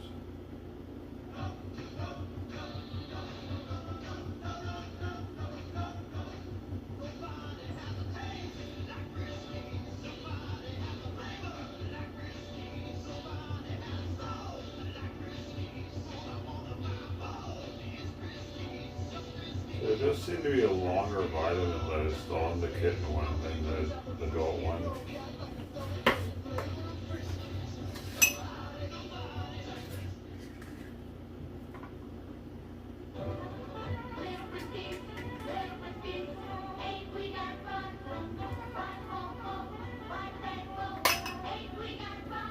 Little Friskies is the dry cat food that's fun to eat. The more Little Friskies they eat, the happier they get. Put more fun in your cat. The more Little Friskies they eat, the fatter they get, and the happier they get. Everybody loves a happy fat cat. The 80s were so weird. Get your cat fat as shit. Reserve the dungeon for yourself. Here's the enchanted tower. This is her second childhood today. Hungry, Morris? Slowly the drawbridge, I'm leaving. Don't be finicky, there's 9 lives. 9 Lives, I remember that one. Liver and chicken, savory stew. 9 lives savory stew. 9 lives. Mmm. Even Morris. Only fit for a king, 9 lives. Morris. For their discriminating taste, Little Friskies introduces the new 31% high-protein dry cat food made with your cats. This is when we started getting health conscious about our cats. Country chicken, It's still dry food though. ocean fish, seafood, braised liver flavors. Braised liver. Ooh. Every Not a regular liver. with natural juices. Little Friskies. That's a braised liver flavor. That's extra fancy.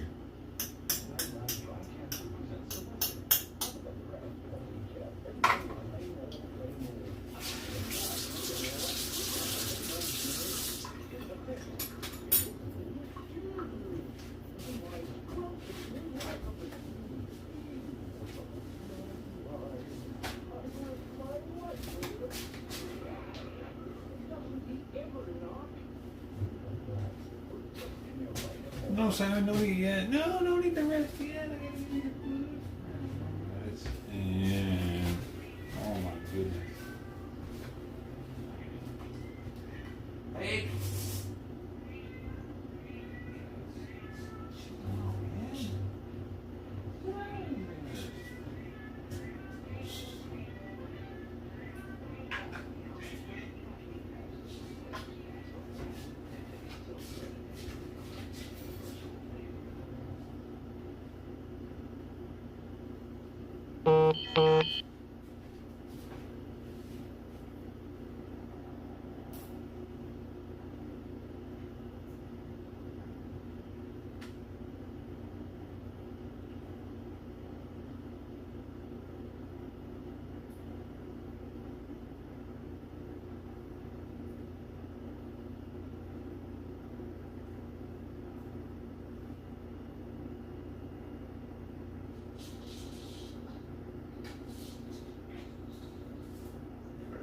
Split here, folks. One little split. Little baby split here.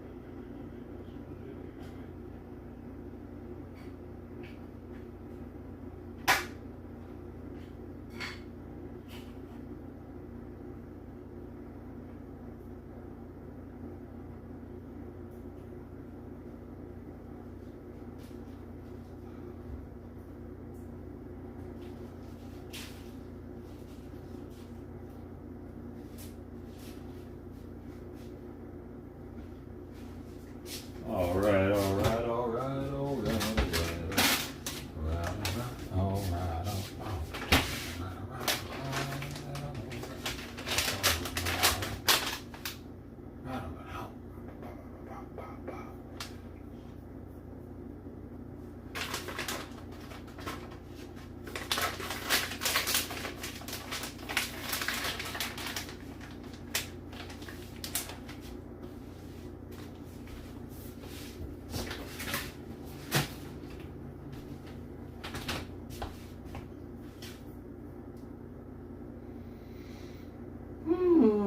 Oh shit, I didn't see your comment.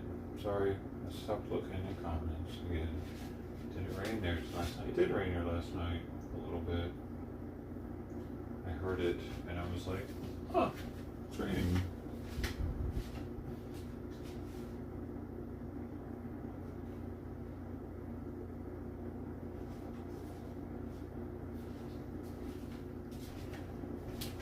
cats. Cats got it the worst when that happens.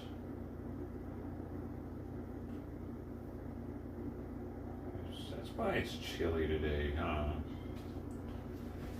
That's probably it. Got a heavy marine layer, I bet.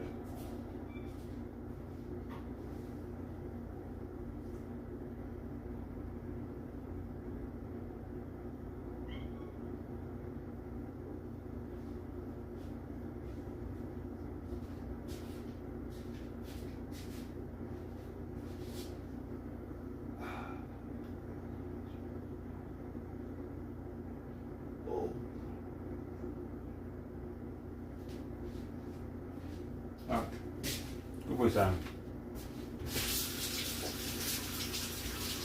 There's that.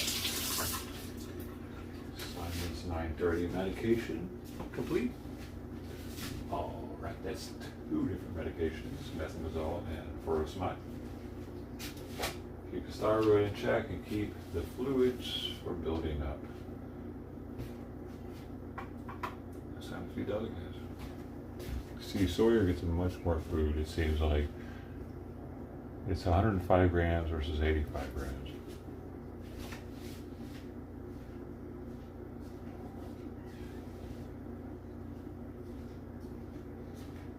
I have a feeling I might be fattening Sawyer up a little too much.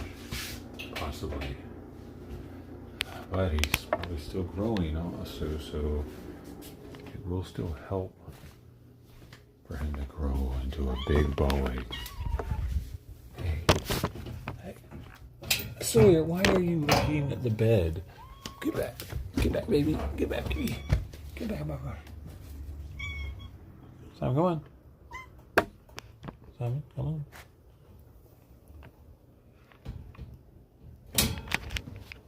Where are you going? Where are you going? Are you going in here? You hungry? You hungry? Hungry boy? Oh, it's your boy.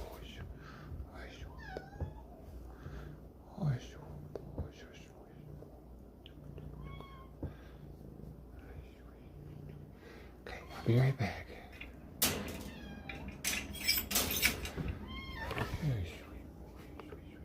I know, I'm sorry. Oh my gosh, Sweetie.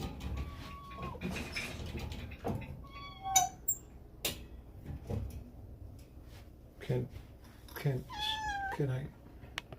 No, Sweet Pea, I can't do this with you doing all this. What are you doing to me?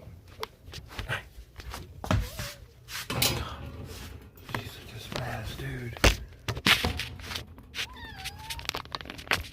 Like you see how Sawyer is? He goes up into his thing.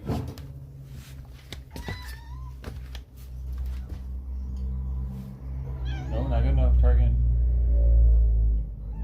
Do you want it or not? Hey, no, don't be thinking about running out.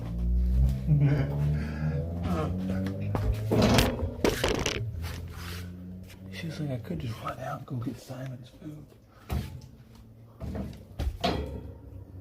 What you doing down there? You gonna climb up real fast like a spider monkey? Let's go. Oi, ay.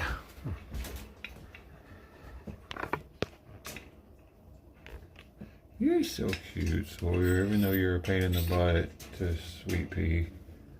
You're still a sweet boy. I know.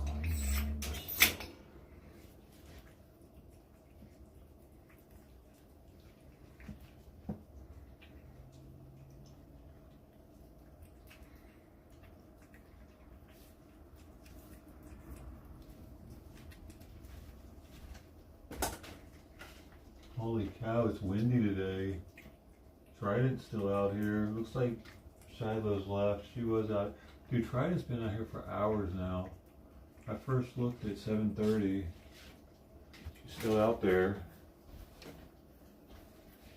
Oh,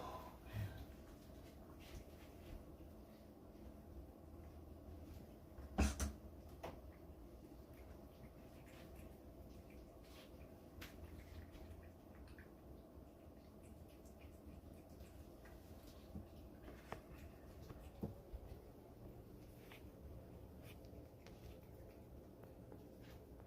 Here, why are you trying to act like you want to cover it up already? You gotta eat, Sawyer. You gotta eat, buddy. I can't let you out with you just eating that little bitty amount. Like, I don't get it, dude. He acts like he's hungry when he jumps up in there, and then he just wants to graze on it. No, dude. Bro, come on, man. I can't believe how little you just ate.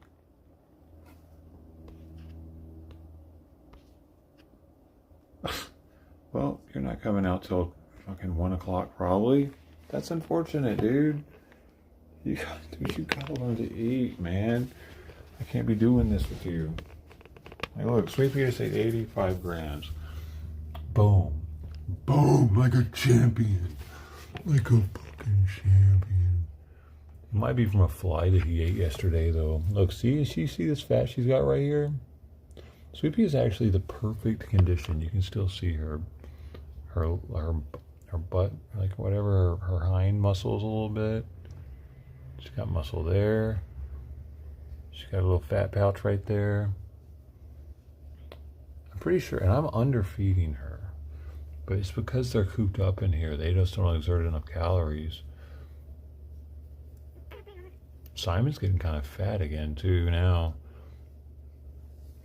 I said Simon, he hit my butt with his tail. Silly boy. You know your name. But he's starting to get kind of fat. Hopefully it's not bad. I mean, his weight should be around 10.5 pounds, not 9.5 anyway. He needs it around 10.2, 10.3 now.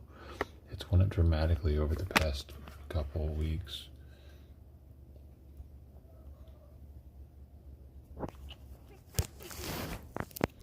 Hey, Pepper Girl. Baby.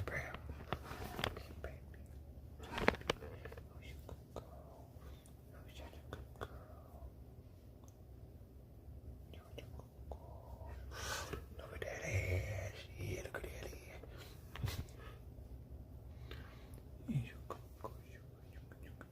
I should make that the thumbnail on Sweet Pea's ass. See how fast you ate? You got burpees. You got the burpees, huh? How's the other water bowls looking? I'll get shit fresh, baby. I'm gonna freshen this up. No, hey, no one. B.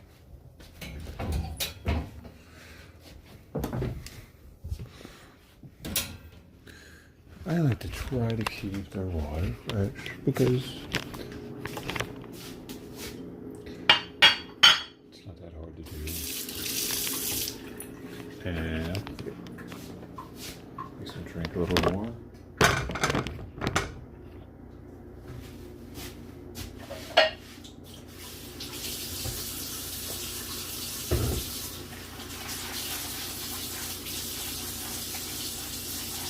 I used to have the fountain that I would use, and it kind of, I think the pump on it broke.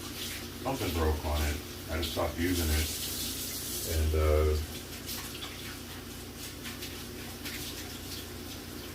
I just remember that thing would get slimy.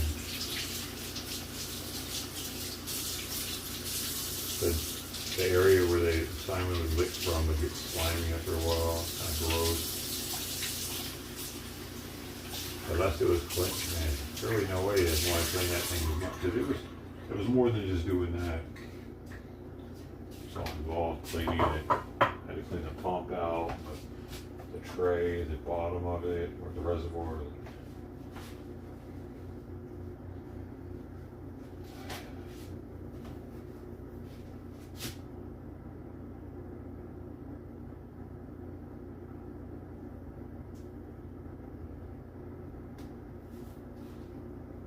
Oh, I wonder why he's not eating. Maybe he really might have eaten a bad fly yesterday. But he ate all his dinner last night, which is what makes it weird. Pretty sure I gave him the same ratio for that as I did for dinner. Maybe, I can't remember now. I think though. Does it smell fresh?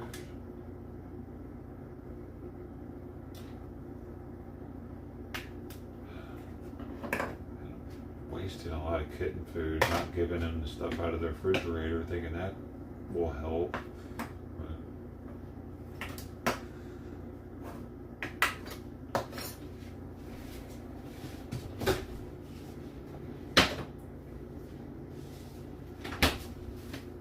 Doesn't seem to be helping. I do anything short of putting Churu treat in his food. Once I got it, I could, maybe I should do that. But like to have to put Churu treat in every one of his meals, I mean, I guess that's making each meal cost more though. But I have this big ass box of these things chilling. 122, baby. Do you realize this right here?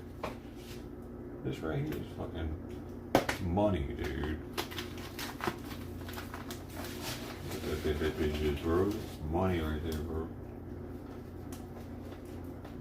Because they sell for like $1 a piece. If you buy them singles, I think it's $5 for 4 of them actually. Oftentimes. It's 120 of them. I just want to eat them, you know what I mean? I want to have a little chicken with crab flavor. Especially if they're extra creamy. I love creamy stuff. Do you guys like creamy stuff? I bet this would be great on crackers. Matter of fact, I bet somebody right now is squirting a chicken with cheese recipe on crackers. Have themselves a little treat. Right this very moment, I bet they are.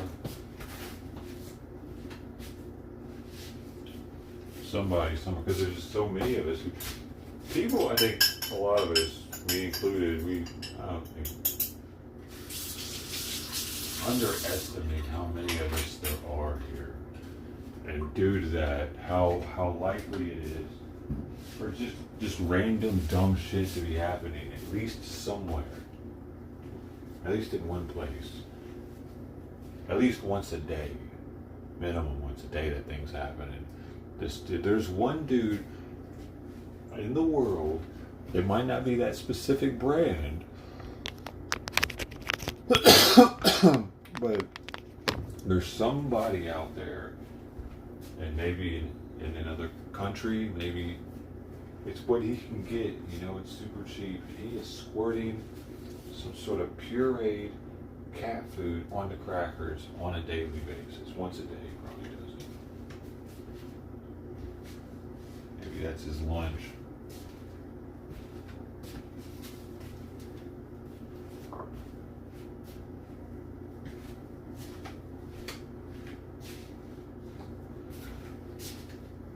I almost forgot to take the water bowl back. I'll be right back.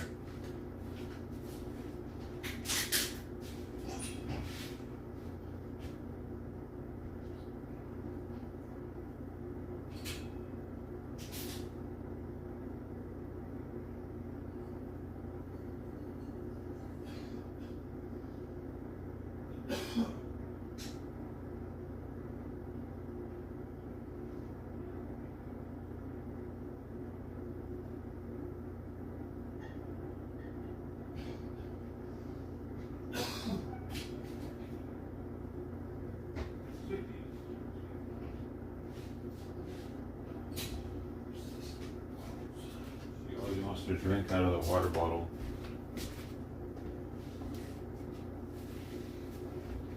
All right.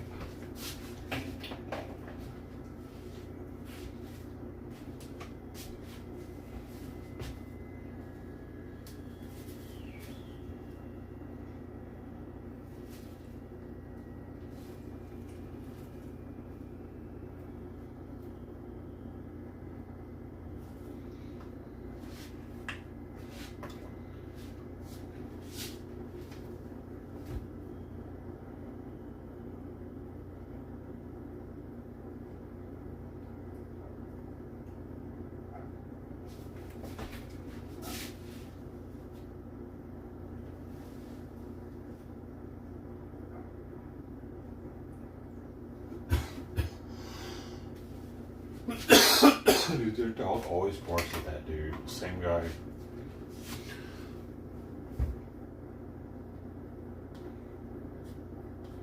Racist dog.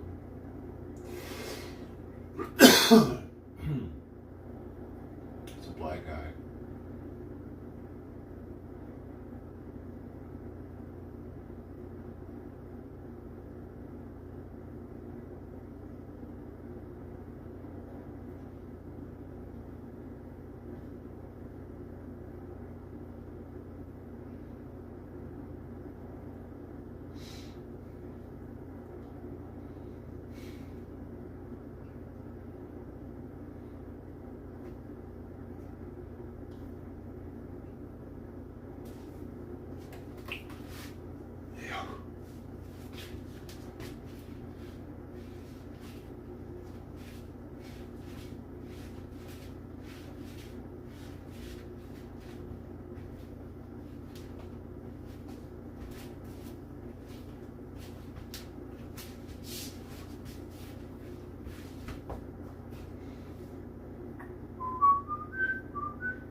I'm getting recommended so many cat food commercial videos now.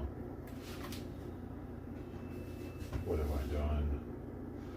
I've tapped in too deep.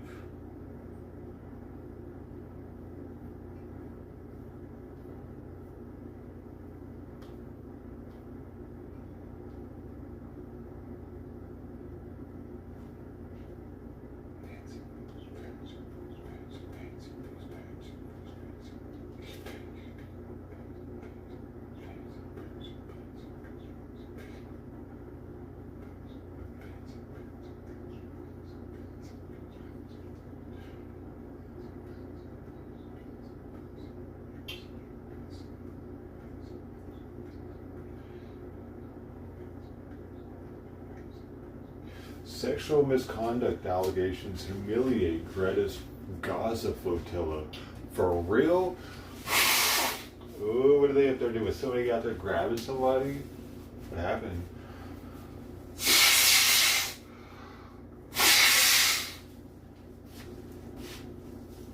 Those sexual deviants out there in the ocean, huh? Were they touching Greta's boobie? Did somebody touch Greta's boobie? No way. There's no way anybody's ever touched her boobie.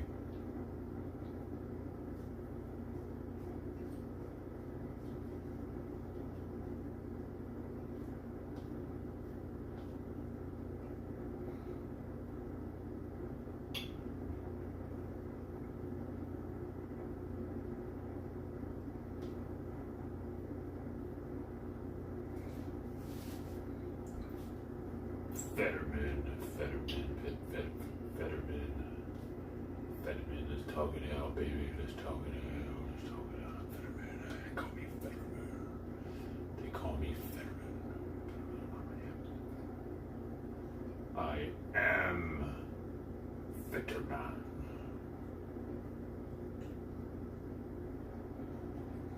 Boulder attack suspect's family is detained by ICE again. Well, why did they let him go? Remember that guy who threw like Molotov cocktails at people? Like Jews or something that were having a protest. They're having something.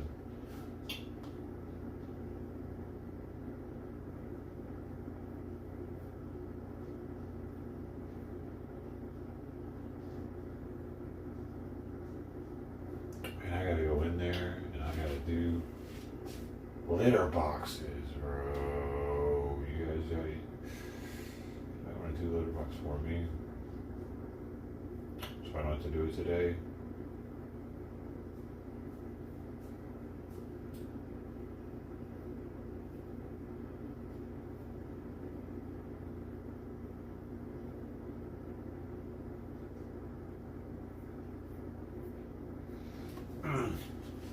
I'll take that as a no, dude. There's just no way to say anything. I don't ever get any help. Simon, we got these, we got those, we got all these. Side, we got Sweepy about to rush the gate. What are you doing? No, what? No, no, no. You gotta get back. You gotta get back. You gotta get back. You gotta get back. You gotta get back. You're making a mess, aren't you? Am I gonna have to vacuum up a bunch of stuff right now? Because there was a whole lot of kicking going on. Oh, it's not as bad as I thought it was gonna be with your stuff there.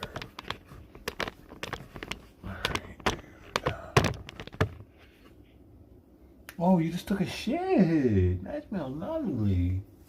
You got a poopy head. Yummy. Do you like it? Do you like what you've done?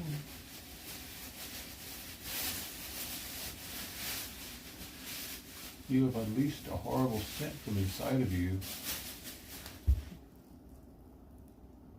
Yeah. You did that. Oh. Hey, Sweepy, go get this. Hey, Sweepy, go get that.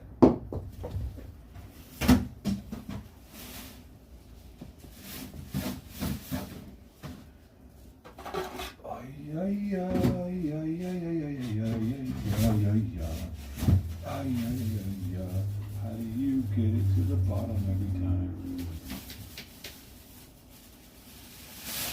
I need to top them off. Oh, you're going back to the box, I see. Oh. You weren't quite done?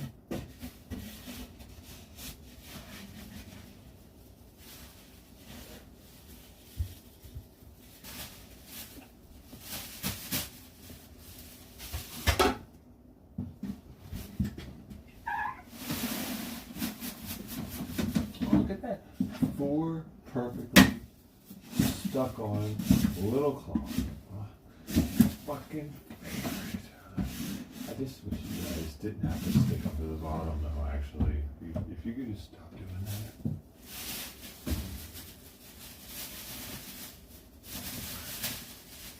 Baby, no, don't go back there. No. See?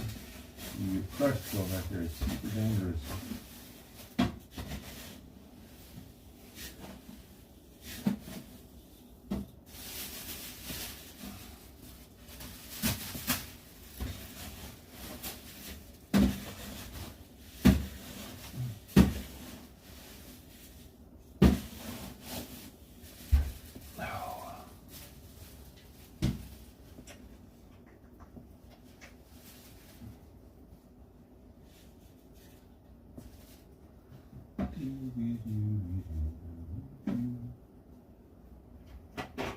Maybe.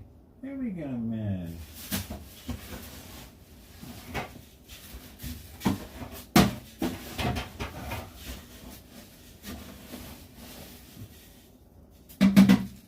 Okay.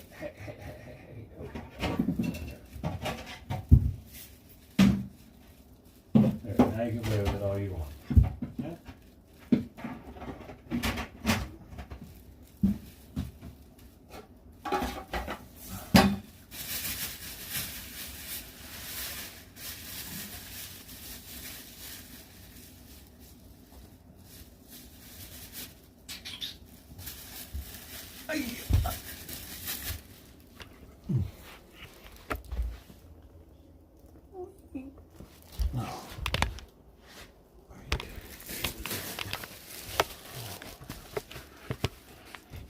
This guy hasn't eaten anymore either. Dang. Maybe I need to put it lower to remind him to eat. So that's like it. Get it closer to his nose, maybe. Come here. You help me. Watch this.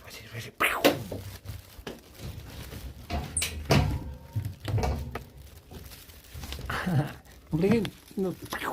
No, sweet. No. No, no, no, no. Jeez. I wish I didn't have to keep her in there. So let Sweet Pea run one time down the hallway. Watch this. I'll just act like I'm not letting her in. And she acts like, come back in. Do. Oh, I'm looking at you for a second. Hope you don't get out.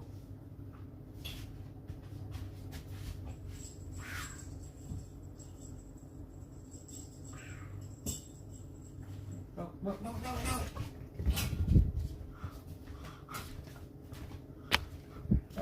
No. Good. No, I'm gonna get you. No. I got you. Oh, sweet. What the hell was that? Oh. Okay, go.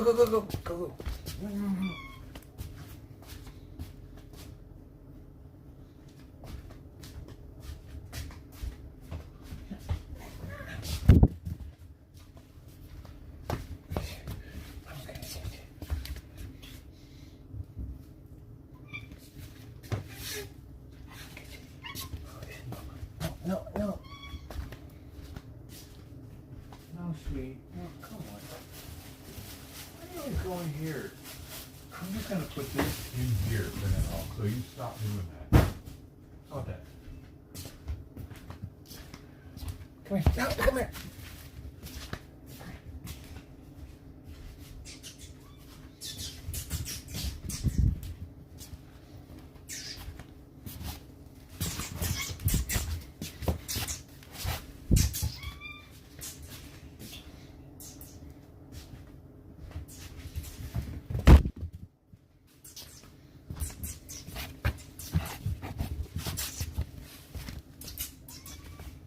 Just give me your way.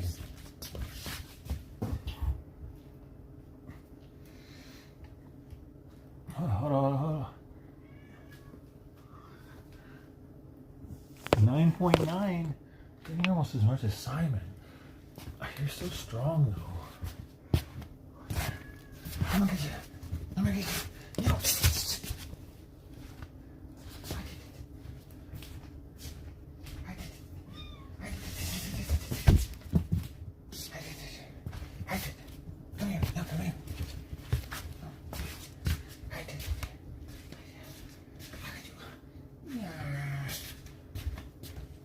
Go.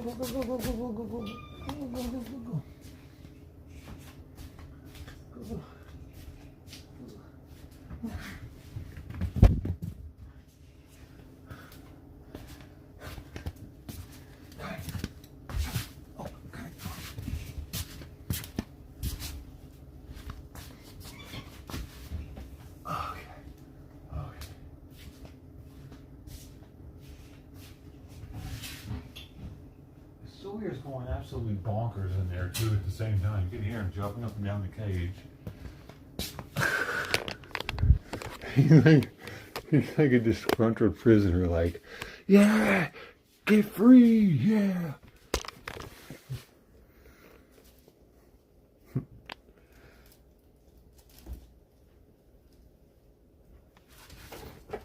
Yeah, she's kind of crazy.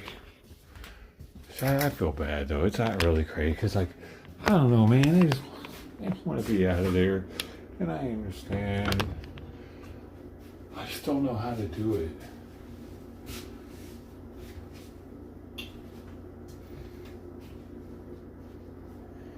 At least when Simon's food is down, I don't. He's got a little bit more to eat.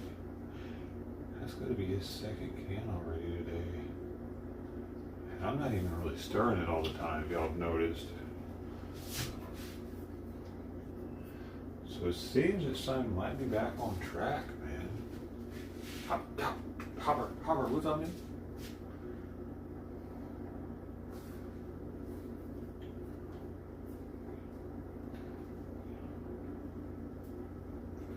Good boy. Simon's at like 10.3, so he does weigh more than Sweet Pea.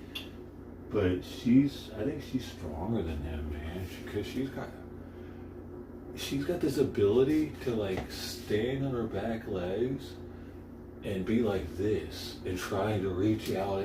Her whole body gets like tight, like it feels well protected by muscle. When Simon's body feels kind of loose.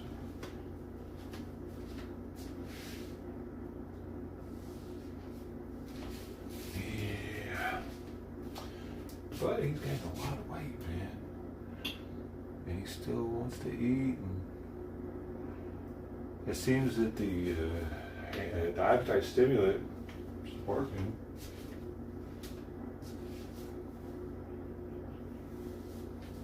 Plus, I've been showing Simon a lot of love over the past couple of weeks too. Like, I didn't used to stay in here with him like this, remember? For hours in the morning. I think that might also have something to do with it. He feels more like we have time together. It seems like I'm talking to him in the morning when I do this. Also, it's just me and him in here. Oh, buddy. I mean, you were talking. We're talking. Hey. The Sweep, she's jealous, so she wants to come and hang out. Could let her run free for a while. My only concern with that is her getting used to it for one, and then like wanting to jump out more at night. I could put up more barriers though. It's just I would have to block her ability to jump on the door and look outside of it. I think she really likes doing that. So, but I think if I let her hang out here more, she'll probably try jumping out more.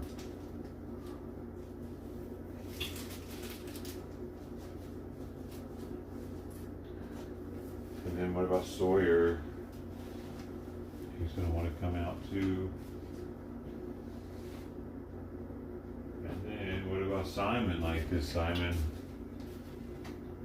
he want Sawyer out here fucking with him? Or does he appreciate having his space, but at the same time it sucks to have him confined like that for so many years? Like, sure, I'll let Sweepy run around every now and then, but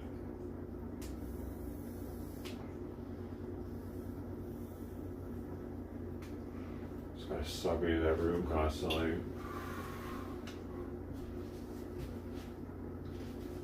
I mean, compared to where they could be, though, they could be in a really small cage at her age still, if she wouldn't have, and that's best case scenario. If a place would have taken her and they would have held her all this time while trying to get her adopted out.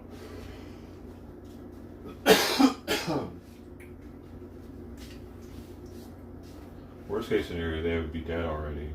They wouldn't live in a cage, though. But, I mean, they don't seem too unhappy. Just that they could be happier.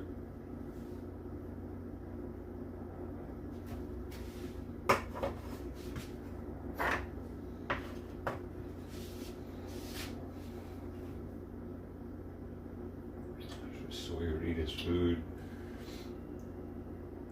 Maybe I will start putting treats in it.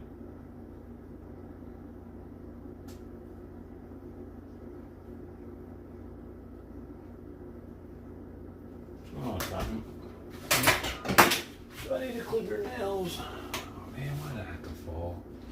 I don't know which one you're falling on.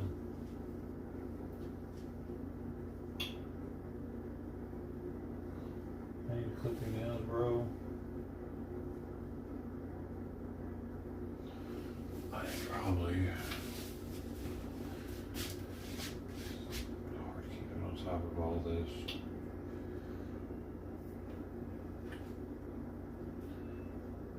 Their nails trimmed next.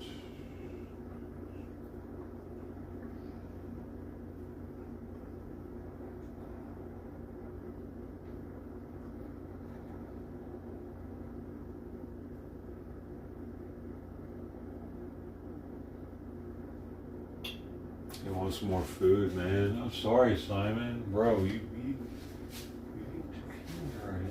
like, I think I need to have some sort of limit here on the, dang it, man. What is happening?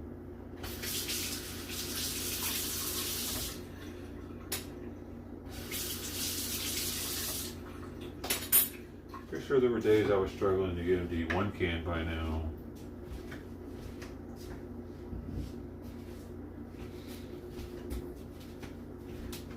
Definitely helps to feed him that. Dude, he's waking me up in the middle of the night, actually. Again, he woke me up 3 times now. He's woken me up at like 4 in the morning being like, hey, with his mouth on my face, dude. He freaks me out. I swat awake, so I don't know what's going on. But he'll like be putting his mouth onto my mouth, dude, to wake me up. I'm not even playing. He kisses me to wake me up on the lips. And he lets me know he's hungry. I don't always get up instantly though. Sometimes I'll be like, get the fuck away from me, son. But then I usually get up shortly after that, actually. Oh, buddy, you get your food.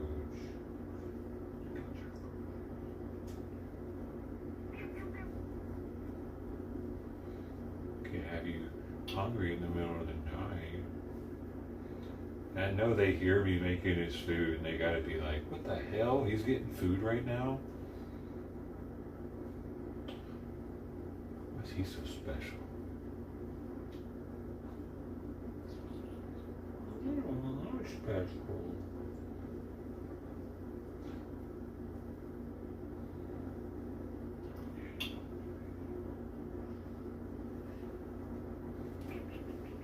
God, he's gaining so much weight so fast, though. I can feel it in his whole body.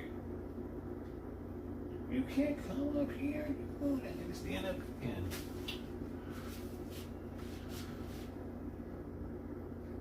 Yeah, he's sweet just with like he accepts those new cats the way he does. He just doesn't want Sawyer biting on his tail. That's why he's always fucking going off on him. And like, I don't know why I think whenever he chases Sweet Pea around and they're going at it, they're actually playing, because anytime I like scold him for it and I tell him like to be nice to Sweet Pea because it looks like he's being kind of a bully, like she goes right back up to him and like acts like it was all good and fun. But she sounds like she's in pain all the time. She sounds like she doesn't like it. But I think that's just what Sweet Pea sounds like when she's playing at this point. She's like a 5-year-old girl that screams bloody murder whenever she's playing with the boys that are chasing her. We've had those little girls in the neighborhood, dude. I wasn't used to it when I first moved here, and I'd like check to make sure somebody wasn't getting kidnapped. But after a while, it's just like, oh no, it's just the girl screaming. It's normal. That's Sweet Pea. She's a little girl screamer. Like, it sounds serious, but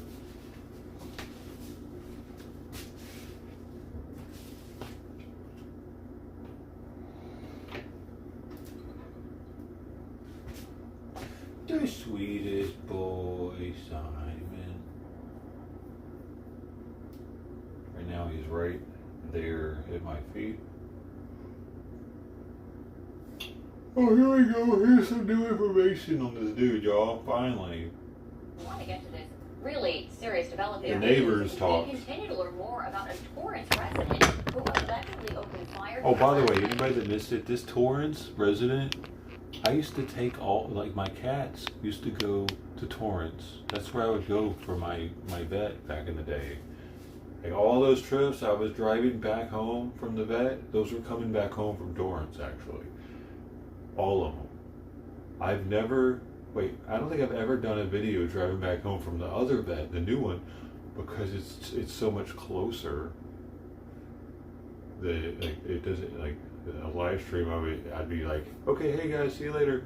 But with Torrance, it was it was a decent distance for a stream because it was like 30 minutes away.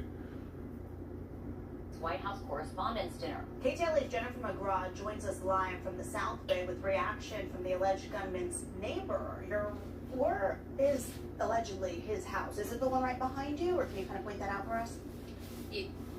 Yeah, Megan and Lauren, it's this home right behind me, and this is where the FBI and Secret Service raided this home. I'm told by neighbors that this is in fact the suspect's parents' home where he's been living for the past couple of years. I see. Now take a look at this scene overnight where Secret Service and He's FBI mad about living with his tactical parents, swarming probably. the area. There was a large perimeter set up as investigators looked through the home and the vehicles parked in the driveway.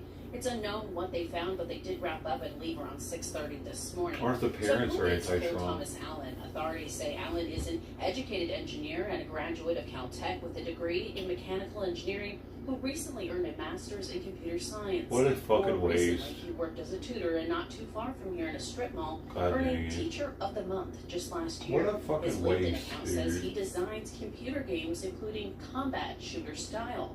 Here's a video from when authorities say Cole Funny. Thomas Allen became a real-life shooter as he ran through the hotel in D.C. with a shotgun, rushing the Secret Service checkpoint up to Dude, Washington. why? Do you know what I mean? Why go through all the trouble of getting a master's fucking degree, dude? A master's degree in mechanical engineering, and he knows how to develop games, dude? Like, what a fucking waste, man. You're dumbass shit. He's probably going to be in fucking prison now for the next 20, 30 years or something. They're going to throw the book at him, dude. DOJ ain't going to be playing with this dude because they're going to try to make an example of him, dude, for sure. I don't care that he's black. Hilton last night, armed with multiple weapons That's and some opened worse fire for on him, a actually, Secret that he's Service black. officer. The officer is okay and was wearing Probably. a bulletproof vest. Authorities arrested Allen there and tackled him to the ground shirtless. Investigators believe Allen was Where is he? staying at the Washington Hilton, looks the same black. hotel hosting the dinner, Light skin. traveling there all the way from Torrance to Washington, D.C. by train. No doubt a lot of people have questions, including neighbors who are just shocked by the news. So no interactions with I haven't had the any. parents? The parents I'm friends with. I'm friends with his dad. They're very solid, peaceful, good people in the community. Yeah. Well, they're Trump haters too, probably. Like the So. idea that they No. really suspected him. No. Are you worried now? As far as from the media coverage, he's in custody. So yeah. How was last night very like unsettling with all the noise? It was pretty wild. Yeah. You don't expect that kind of thing to happen on your street. It's a very peaceful street. Lots of kids playing in the evenings and lots of families.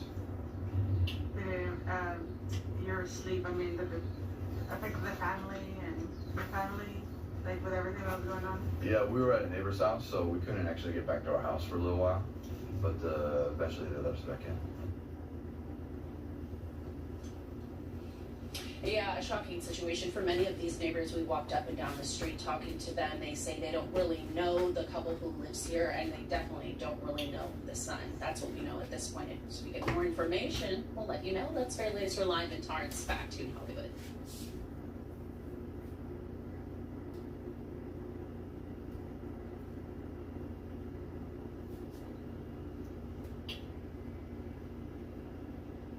Left writings. Oh, what did he leave? He left writings. There's no news. What more are we hearing about the suspect's motive and this manifesto? Manifesto.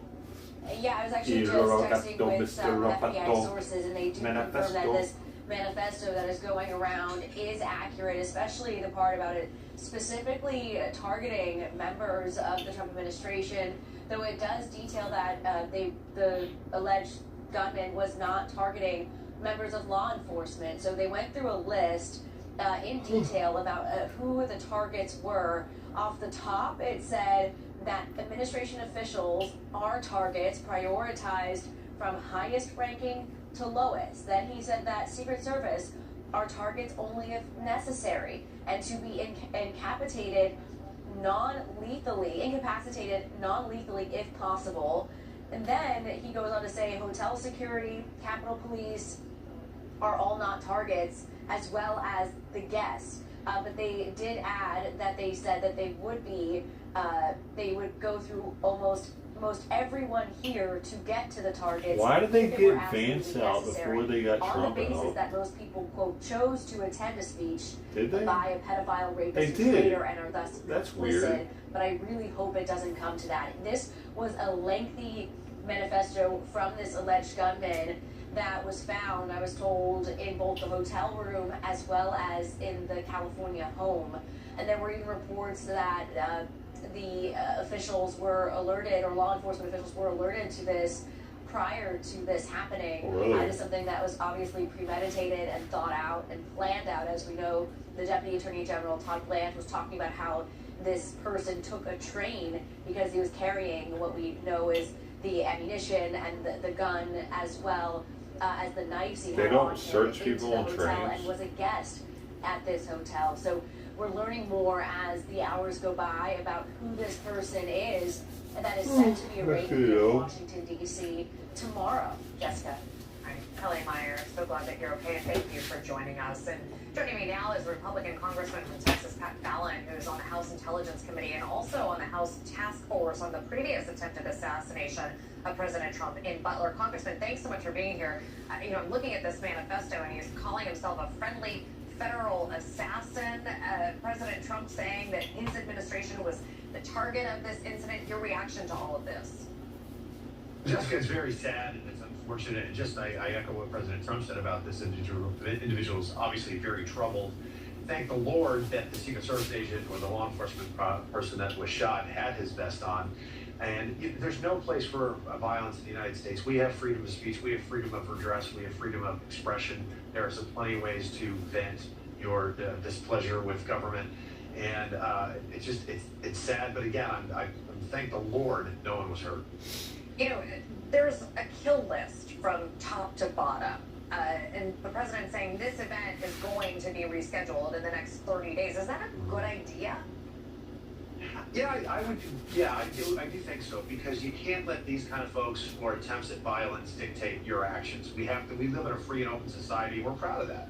A lot of our adversaries don't have, they've chosen a very different path. So we need to celebrate our freedom and our liberty, and you have to live your life. You need to take, obviously, reasonable precautions. And we're certainly going to look at this, I think, on the Oversight Committee to see the reaction of the Secret Service. We do oversee them. We have oversight.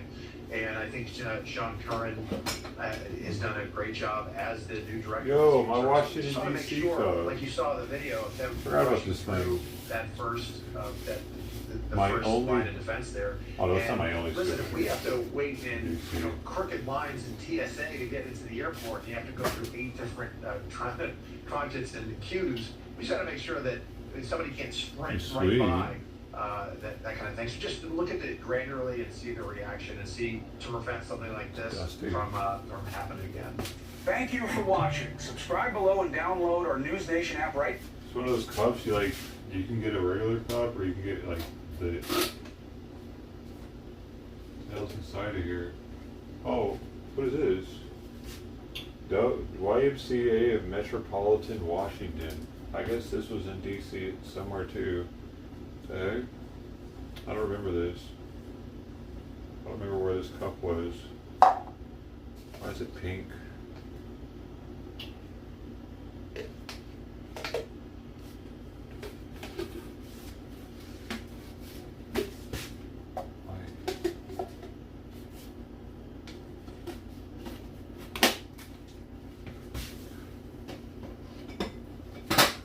Heck yeah.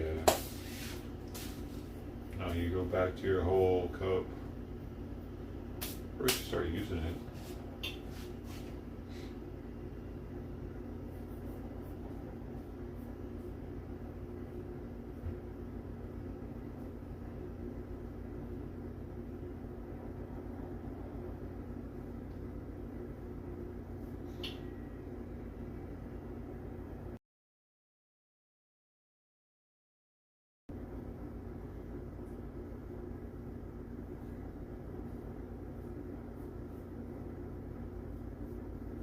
Sweet boy, baby, sweet boy, baby, baby, sweet boy.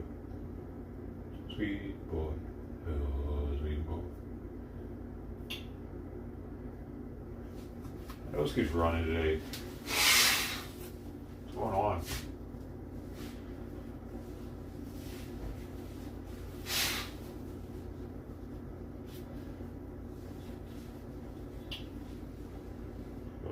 there.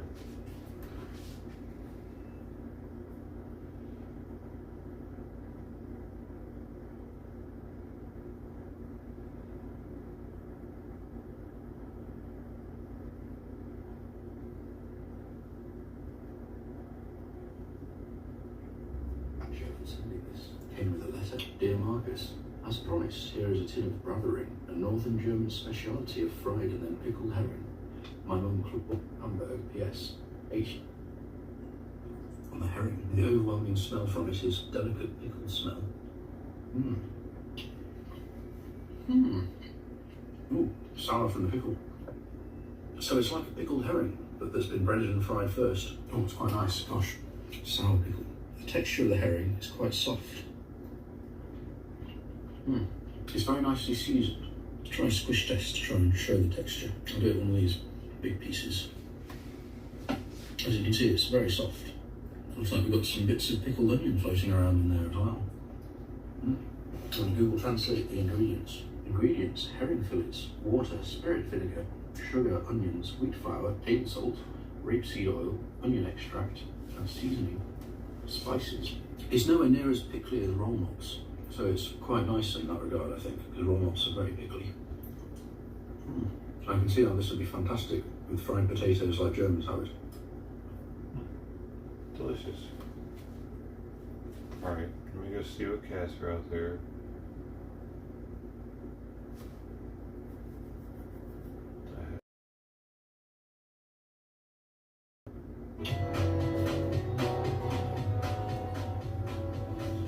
Welcome to this week's Pet Parade. I'm joined by some of my favorite people in the world from Cat Connection, and we've got some beautiful kitties.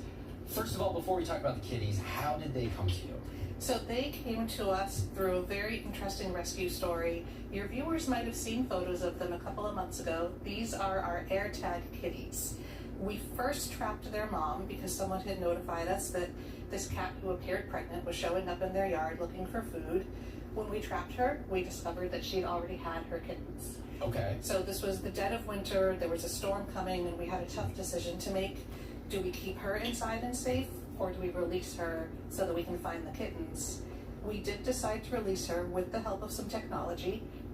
We put a collar on her with an AirTag, and over the next 2 days, we're able to track her movements, and she led us right to her 6 happy, healthy kittens. That is such an amazing story, that sort of rescue in the dead of winter like that.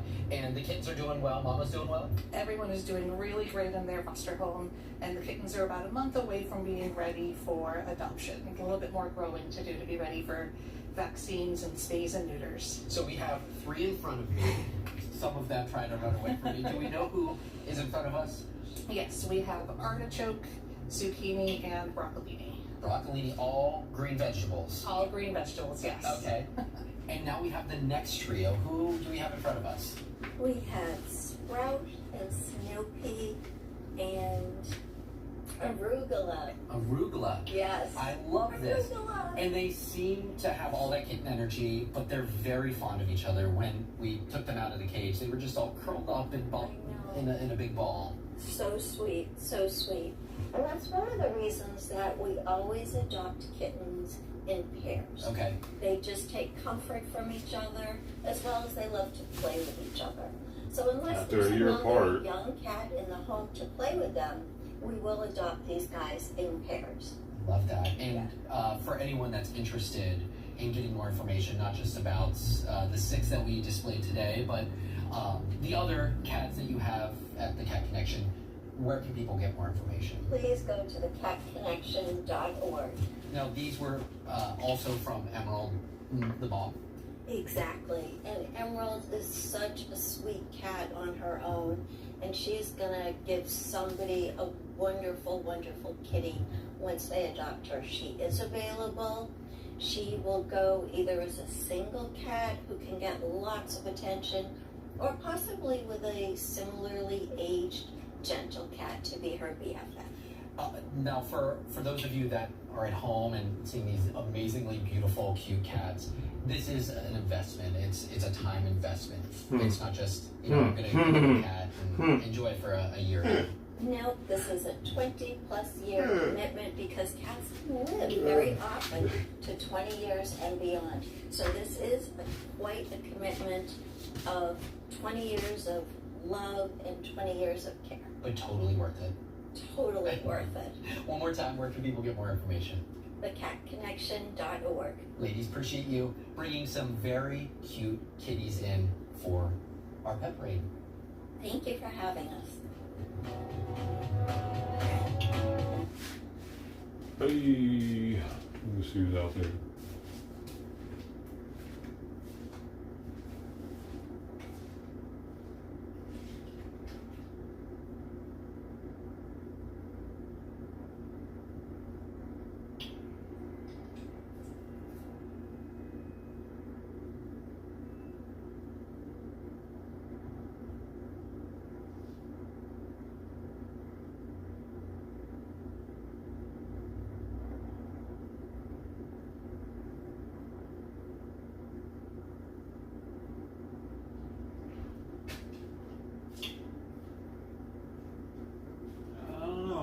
Frank, he doesn't look too good. He was kind of rough, man.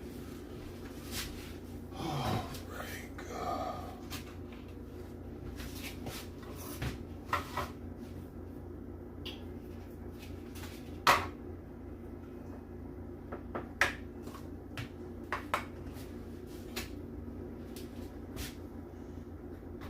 Oops.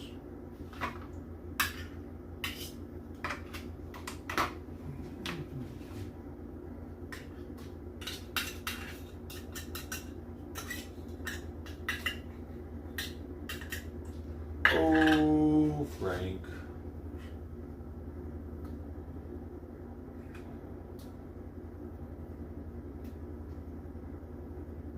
Dude, I must have really been overfeeding these cats before I was giving them a whole can. Because they still come back even with the amount that I give, which is like, damn, in some regards, a third of what I can. Let's see.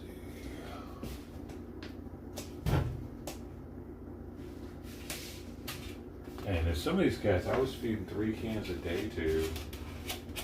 I think 4 cans a day to Freckles, because he was starting to come in morning and night. I think he was eating 2 full cans each time, dude. That was $4 a day just for him. I wonder what happened to Freckles, man. I got him all good, neutered, got his weight back up. He was like, man, he was in good shape. He was stout. And even the spay and neuter clinic commented on how good a shape he was in. That's partially because I was feeding him so well. I could tell that he needed it. He had a large stature.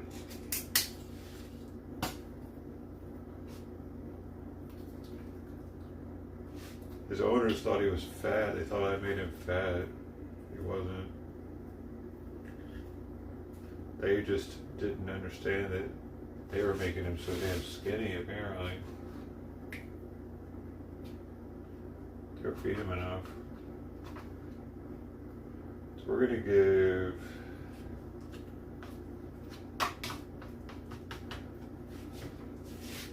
$37 still seems like a little too much. 33. Probably still too much.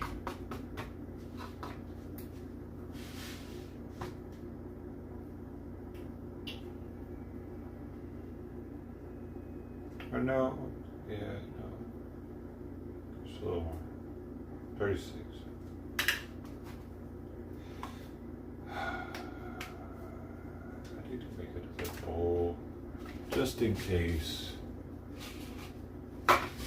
another cat shows up in a second. I could just throw it out there.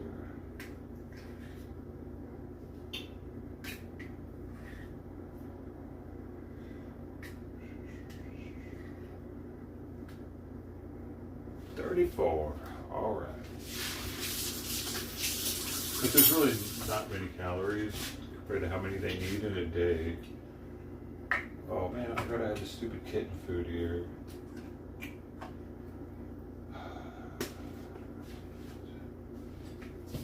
I swear, I throw away a lot of kitten food.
Fucking fluffy last minute. Snipe action, man. Now I gotta make another bowl probably.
Who's on the thing?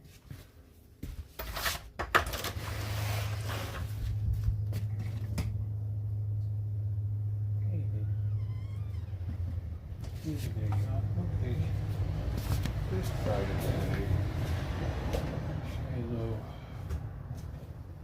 Shiloh decided to take a day off, I guess, for me.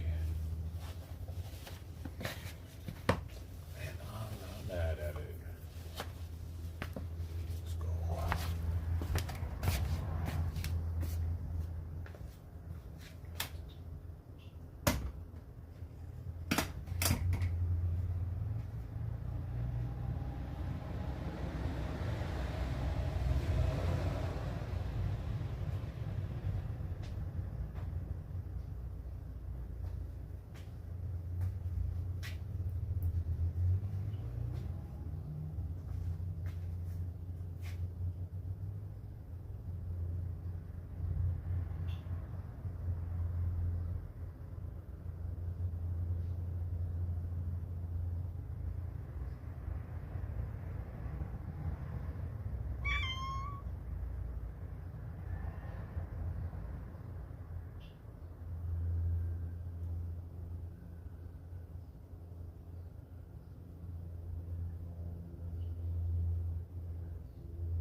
I guess who just showed up? She sees me across the street and she comes over here. Damn it, man.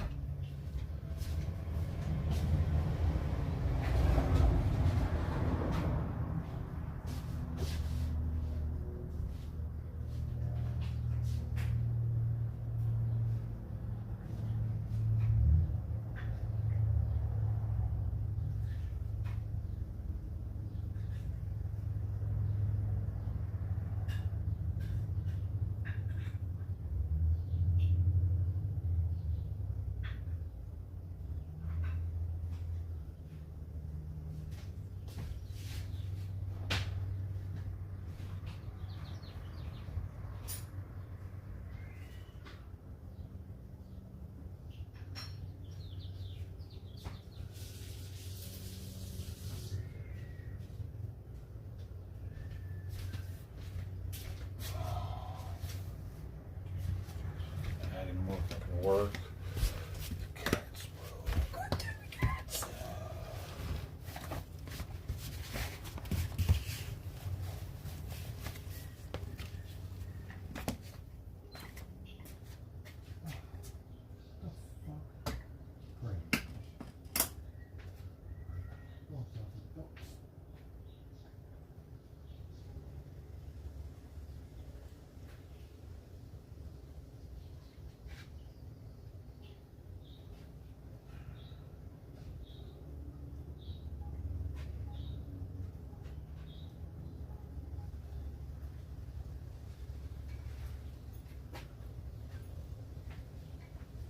I tried it. Try it.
there. Alright. Well, Friday didn't eat hardly anything. Shiloh ate almost both of their food. So hopefully he's not in school. They're both still out there.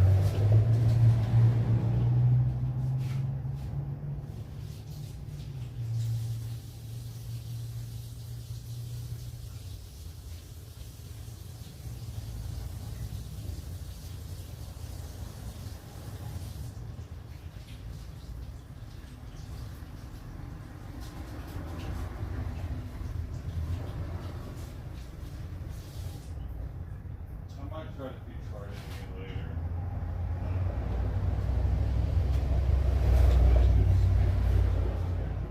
But at the same time, like Shiloh kind of showed up and bogarted the meal.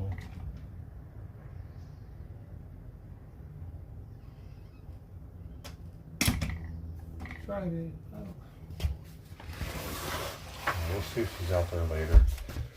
Oftentimes she hangs out for longer than Shiloh, so I might be able to get her a little extra. Have fun.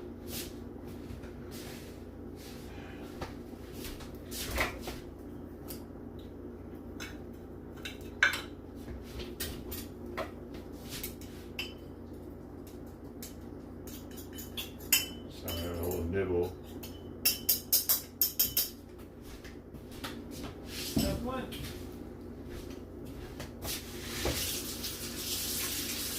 Well, after nap nibble, baby boy, I know you like those. Let's put some sauce on. Put some sauce on. Here. I forgot the sauce, baby. Yeah. Woo.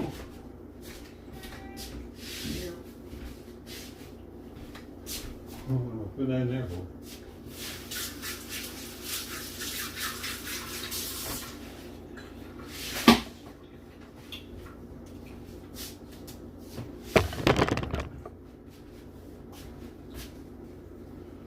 So, yeah.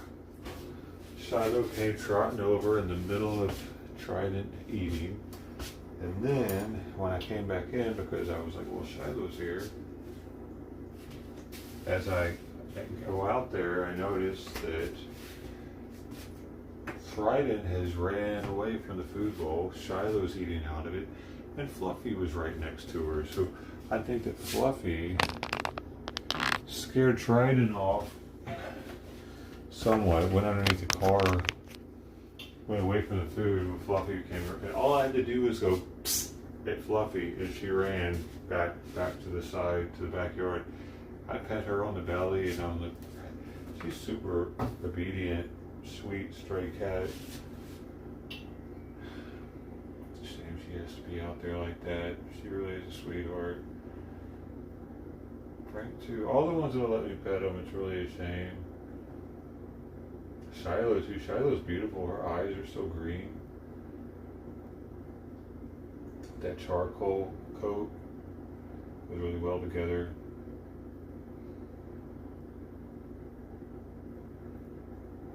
She's so friendly though that she comes in, gets all the food, and Trident's kind of leery, so she backs off and lets her eat it.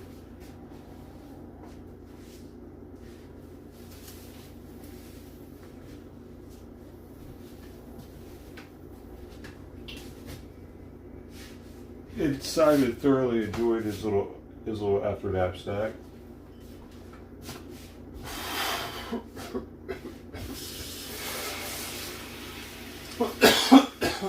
I really don't give these cats much, dude. Simon has eaten 2 full cans of cat food for me since 4 in the morning. I give about 55 grams to Frank. That's less than, it's like a little over half a can. Half a can's 42 grams. I give Fluffy only like 33, 35 grams of food. Same with Trident and Shiloh. I only give them like 30-something grams of food each too. They still keep going though, man. Oh man. It's like, dude, I didn't even realize that I was feeding these cats enough in the mornings for that to be their only. I didn't realize that I was feeding them enough for that to be their only meal that they had for the entire day. And when I was feeding them 3 cans a day, like I was, like multiple feedings, like with Tux, man, damn, I wish I had helped him. He was dependent on me so much.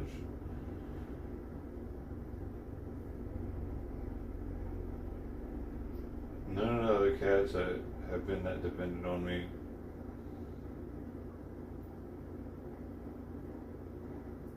Three meals a day. Yeah, he would sleep. He would stay in the backyard like all day. I wish I would have made a little shelter for him back when he was back there, man. Damn. He didn't have any of the hay or any of that these other cats ended up getting. I mean, he knew he was loved and shit, but I just wish I'd have done more.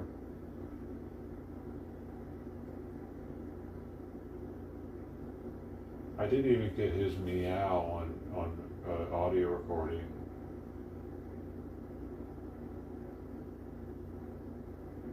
He had a unique meow.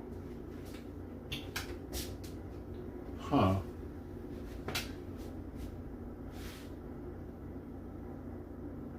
Interesting. Because Sawyer has a unique meow and he's also a Tux. I'm not saying that that's his dad, but they could be, maybe they're related. I always thought that he was related to Pepe. I always thought Pepe was the dad. Because he was one of the only non-neutered males around here at the time when he was conceived. There was another one across the street, sure. There was another one across the street. But I like to think that's Pepe's son. Because that's who brought him. Pepe and Penelope, actually. It was so weird. They were always here for dinner every night together. They would always show up. And one night, they didn't show up. And he was here. And then, after I saw that he was here, then they showed up that night all of a sudden. Along with Crossback. 3-legged cat all of a sudden just showed up. Like it was in on it too. Like it knew. Like it was like, yeah, man, get this guy home, man. He needs help. Like they all knew he needed help or something. And Cross even tripped him when I was trying to catch him. Because they both took off from the food bowl at the same time. And Cross tripped him as he was running past him because he was a faster runner. Almost as if he tripped him on purpose so I was able to catch him. Take care of him.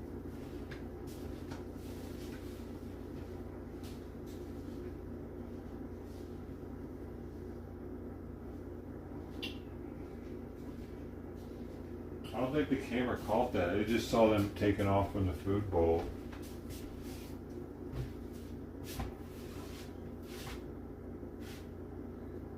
I always thought it was strange though how both of them were missing and then both of them showed up right after like they knew that I had seen the kitten by then.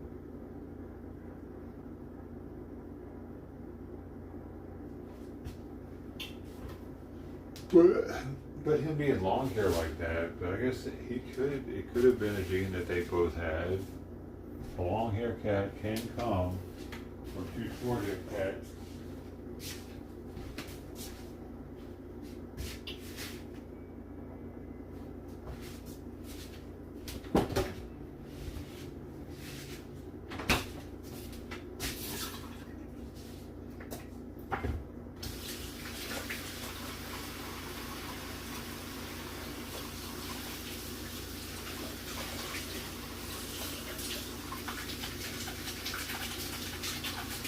So it's the way his eyeliner does on his eyes. Simons don't do that.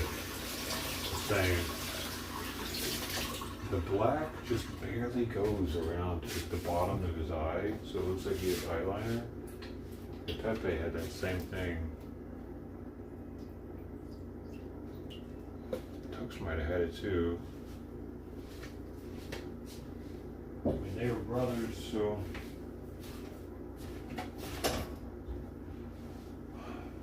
That'd be so cool if one of them, like one of the old, like Dom or something, just showed up all of a sudden. I got to see him.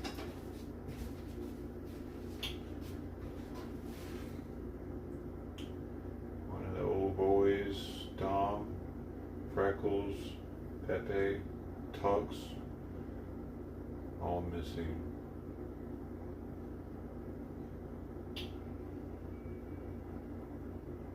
All neutered.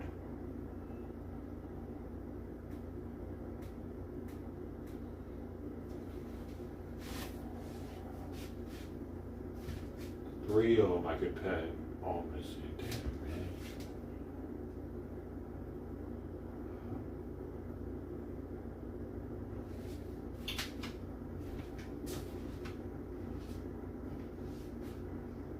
Well, I still gotta do Sawyer.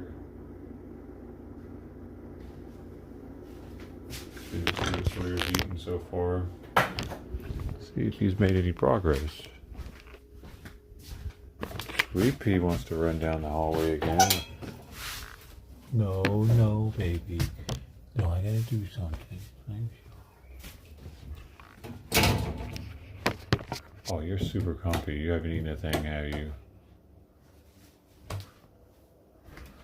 You actually haven't eaten a thing, Sawyer. Look at this shit. Full bowl. Growing kitten, full bowl. Okay, we're just gonna try, I guess, putting it on the ground floor so he has to smell it as the scent wafts up.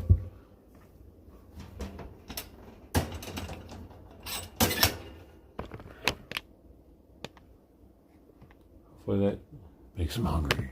Huh? Is that gonna work?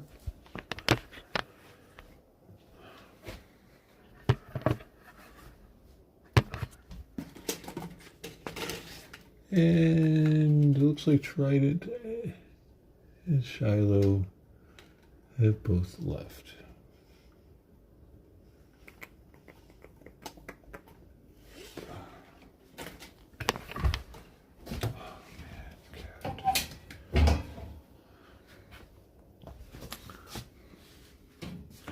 It's a bummer. I wasn't really trying to keep him in there all damn day, so he eats.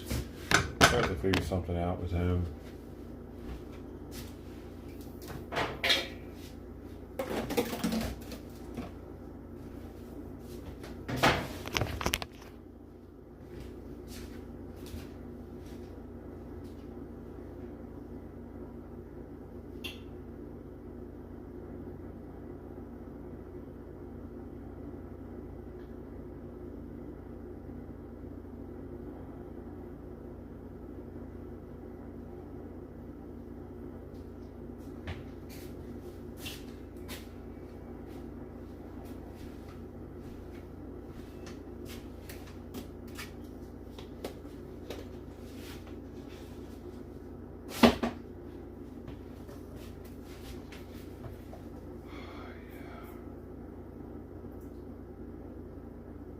Maybe I can start putting like half a tube of the Cheerio treat. Half one of these tubes in each one of his meals. That wouldn't be too expensive. Okay, that'd be enough to flavor it up for him. If he doesn't eat with me doing it like that by 11:30, I'm gonna put half one of these tubes in. But I think first I gotta, he probably likes all of them.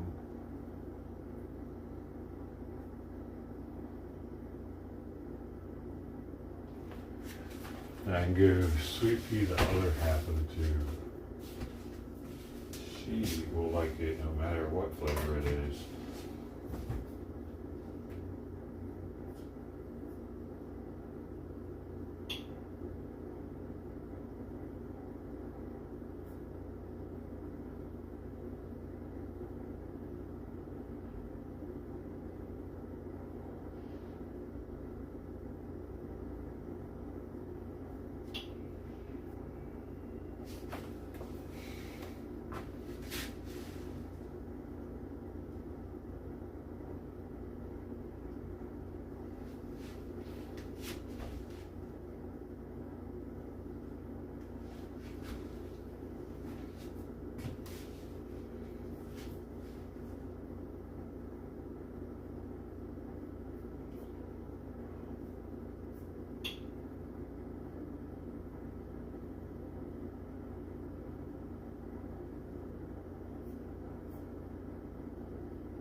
it for me, folks.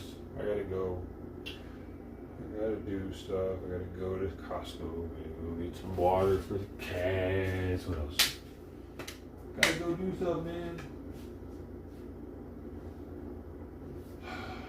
There's ways here to do it without dealing with this. Okay then. Bye now. Toodaloo, motherfucker. There was Bongo.